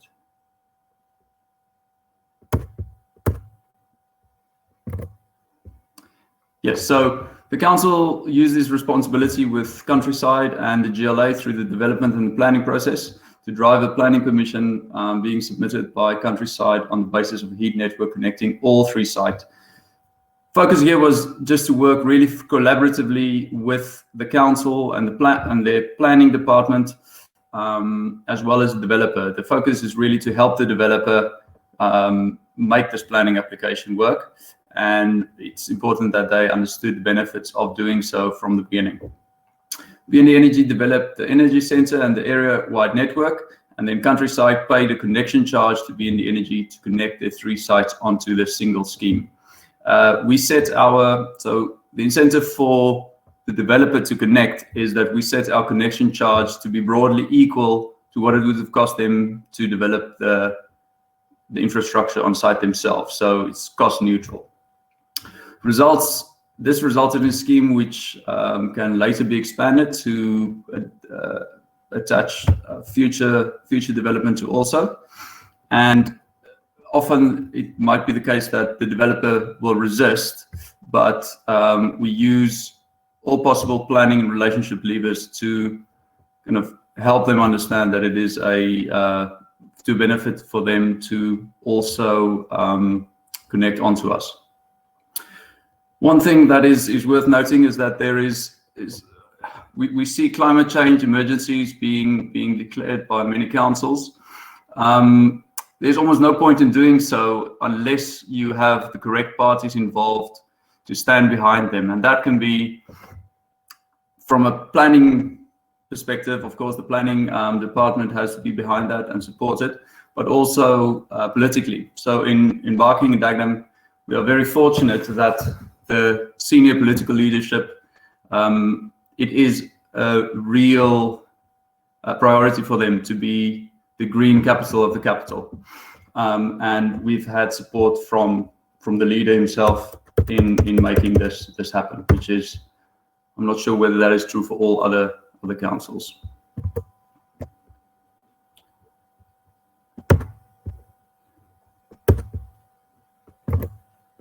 Then moving on to Barking Town Centre. The core scheme is made up of 15 different sites across Barking Town Centre, but it's very condensed as we can connect all of those onto 2 kilometers of primary network. There's existing energy centre at Gascoigne used to deliver initial supplies. And this is critical to meet those early phase heat loads, because obviously these 15 development sites, they come on over a long period of time, and there are some of those that are coming on quite soon. The technology that we are using is we've agreed with the GLA and they've granted us with what is called a strategically significant network, and that allows us to come under the SAP 12 rules. And what that basically means is we have the lifespan of those CHPs, which is 15 years, to implement low carbon solutions as a replacement. And we are already trying to do that much earlier, of course, and looking at waste heat from several sources within the borough to do so. The energy generation in that energy centre will be 2 1.5 megawatt CHPs and 27 megawatt backup and top-up boilers. And this is supported by a grant from HNIP.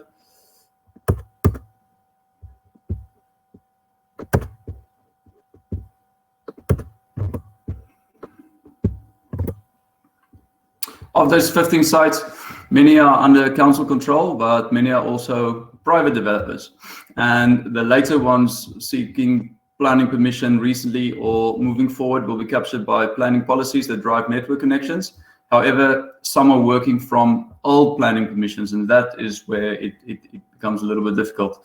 One key site in particular is that their energy strategy made it very clear that they had to connect under, like we've heard in many of the other presentations, Section 106 agreement. But it is very, very important to remind developers of this often. On here on the right, you see that box at the top. You might not be able to read it, but one thing that we have with our planning department now is on the planning website, it is very clear that we have networks in the borough that there's obligation to connect to.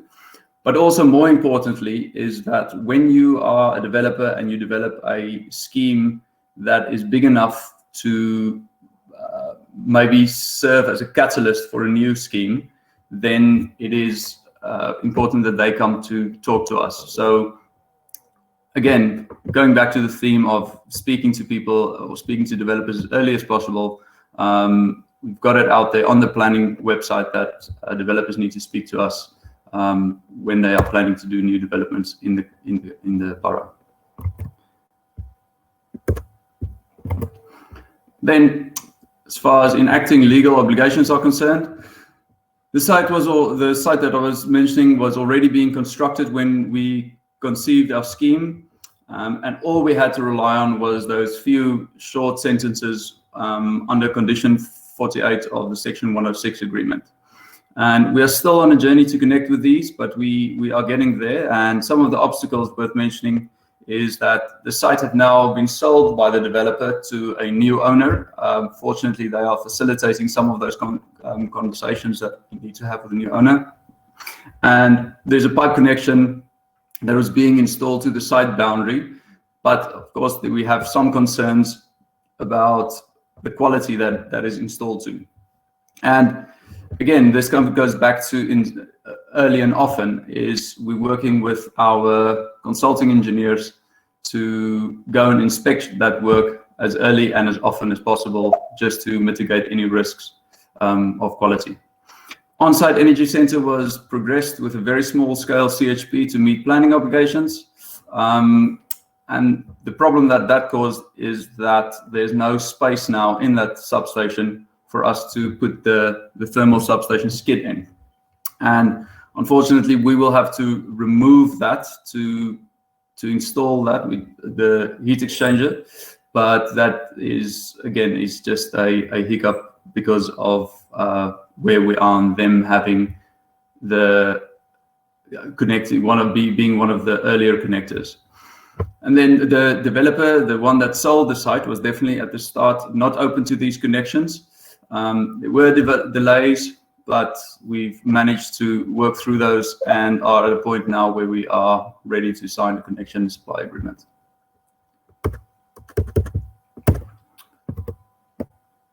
And then lastly, a couple of lessons that we've learned.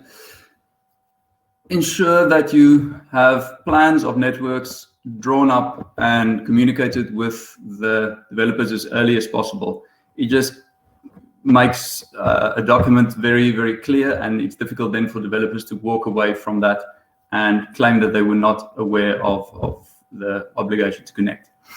Ensure Section 106 wording is sufficiently developed, and at all possible levels, you have to remind the developers of those obligations to connect.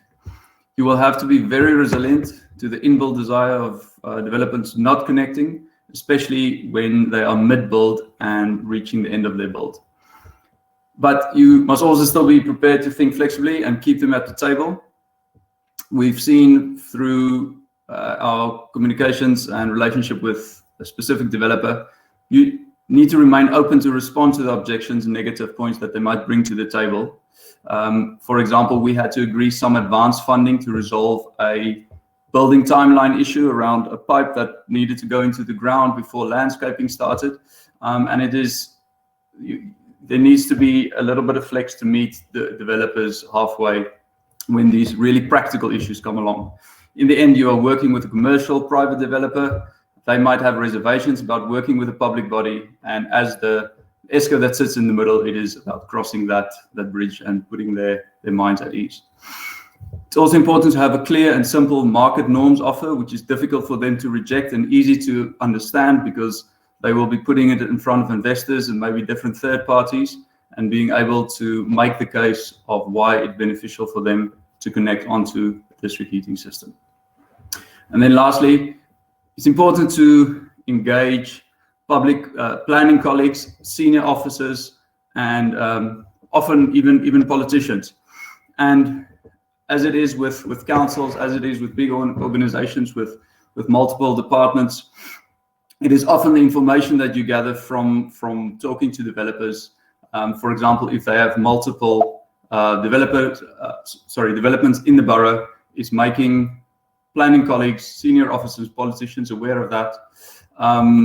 Something that we had in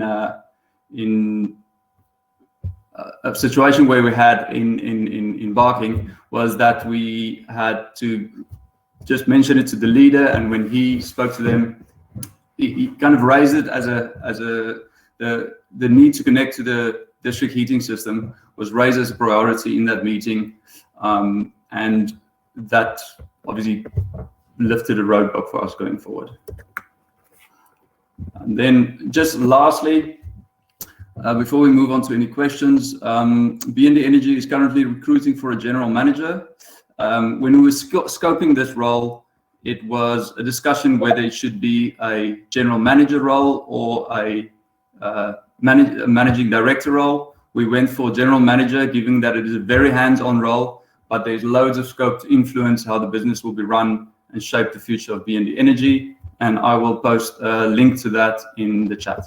Thank you very much.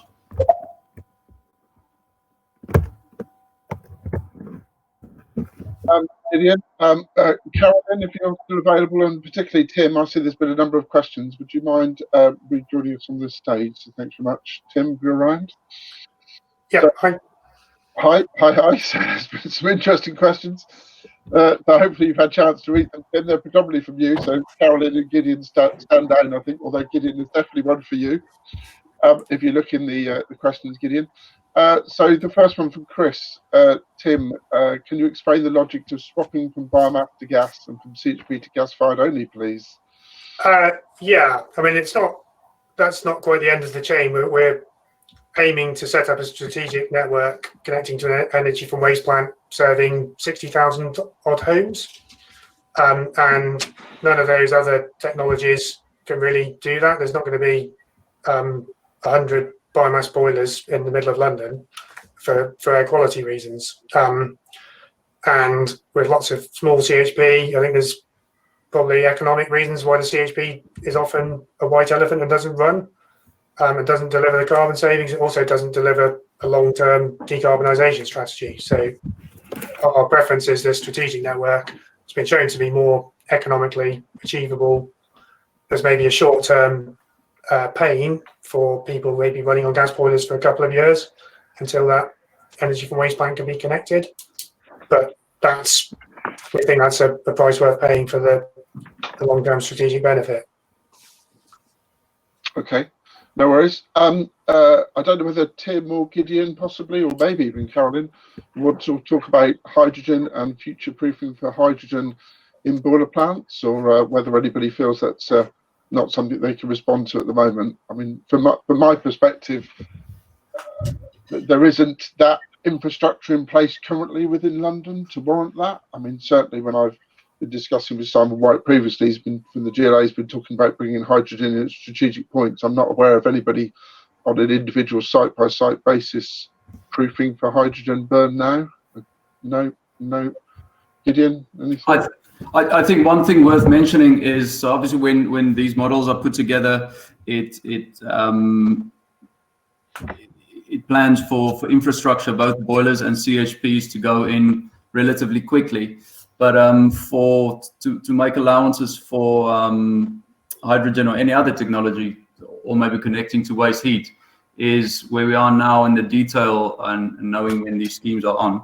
We might put in kits a little bit slower, kind of phase it, so that if we put in, say, 2 or 3 CHPs, we might put in 1 and then wait until we put the second and the third one in, which allows us to at least explore other forms of technology right up to the point when we need that extra piece of kit. So it's about the phasing of infrastructure installation. Okay, no, that makes perfect sense. Thinking about the future, but dealing with the present when you have to. Gideon, I'll ask the one that Chris has put in the chat, and while I'm doing that, Tim, would you mind looking? Sorry, in the questions, Tim, would you mind looking at in the chat, because George has posted a question which I think relates to yourself. So Gideon, the question from Chris Moore was about negative developer behaviour. What if there's is there an economic penalty? If there's not an economic penalty, what do you think the developer? Why do you think the developers are not as engaged as they could or should be? Is that possibly due to the fact that it's not their core business and they're kind of focused on their development and getting things built? What do you put that down to? I think there's maybe a built-in reluctance from a private developer that wants to get things done quickly, and they are obviously on the deadline because people are moving in a year or two, and not necessarily feeling that they're putting themselves at risk, being at the mercy of a publicly owned district heating system having heat at the door on time. I think that is the main concern, and then being associated with the kind of necessary pain of planning that they have to go through to get that done, which is why I said if in a ESCO you can do as much as you can to bridge that gap between the developer and planning and help them navigate this as much as they can, at least as far as the heating system is concerned, then you're adding value, and I think that sentiment normally changes. No, absolutely. And Caroline, not to put you on the spot, but just thinking about that in reference with the developments in Waltham Forest, would you agree that having that ESCO there when you're trying to connect multiple developers onto a scheme eases the journey, as opposed to one where you're trying to get developers to connect together, but there isn't actually an ESCO in place who can act as that initial early glue? Does that make sense, Caroline? Yeah, I would definitely agree with that. It would have been very difficult, if not nigh impossible, to have moved forward the Blackhorse Lane. I don't think having that the ESCO there, having the term sheet, for everybody to be able to see that the offer was fair, that really did help move things forward. And as I said in the presentation section, having the enlarged energy centre on the first site, so it was reality, I think that really helped drive it forward as well. Yeah, no, absolutely. So a common theme, whether it's a public or a private sector ESCO, it's good to have that ESCO in place to act as that glue to stick people together. So Tim, as you've had a couple of minutes, can I ask you to respond to George's intriguing question in the chat, please? Yeah, I mean, I think maybe George has got slightly the end of the stick, but it is a nuanced stick. So I spend more time over the last 3 or 4 years arguing to get gas CHP out than I've been striking agreements to get it in.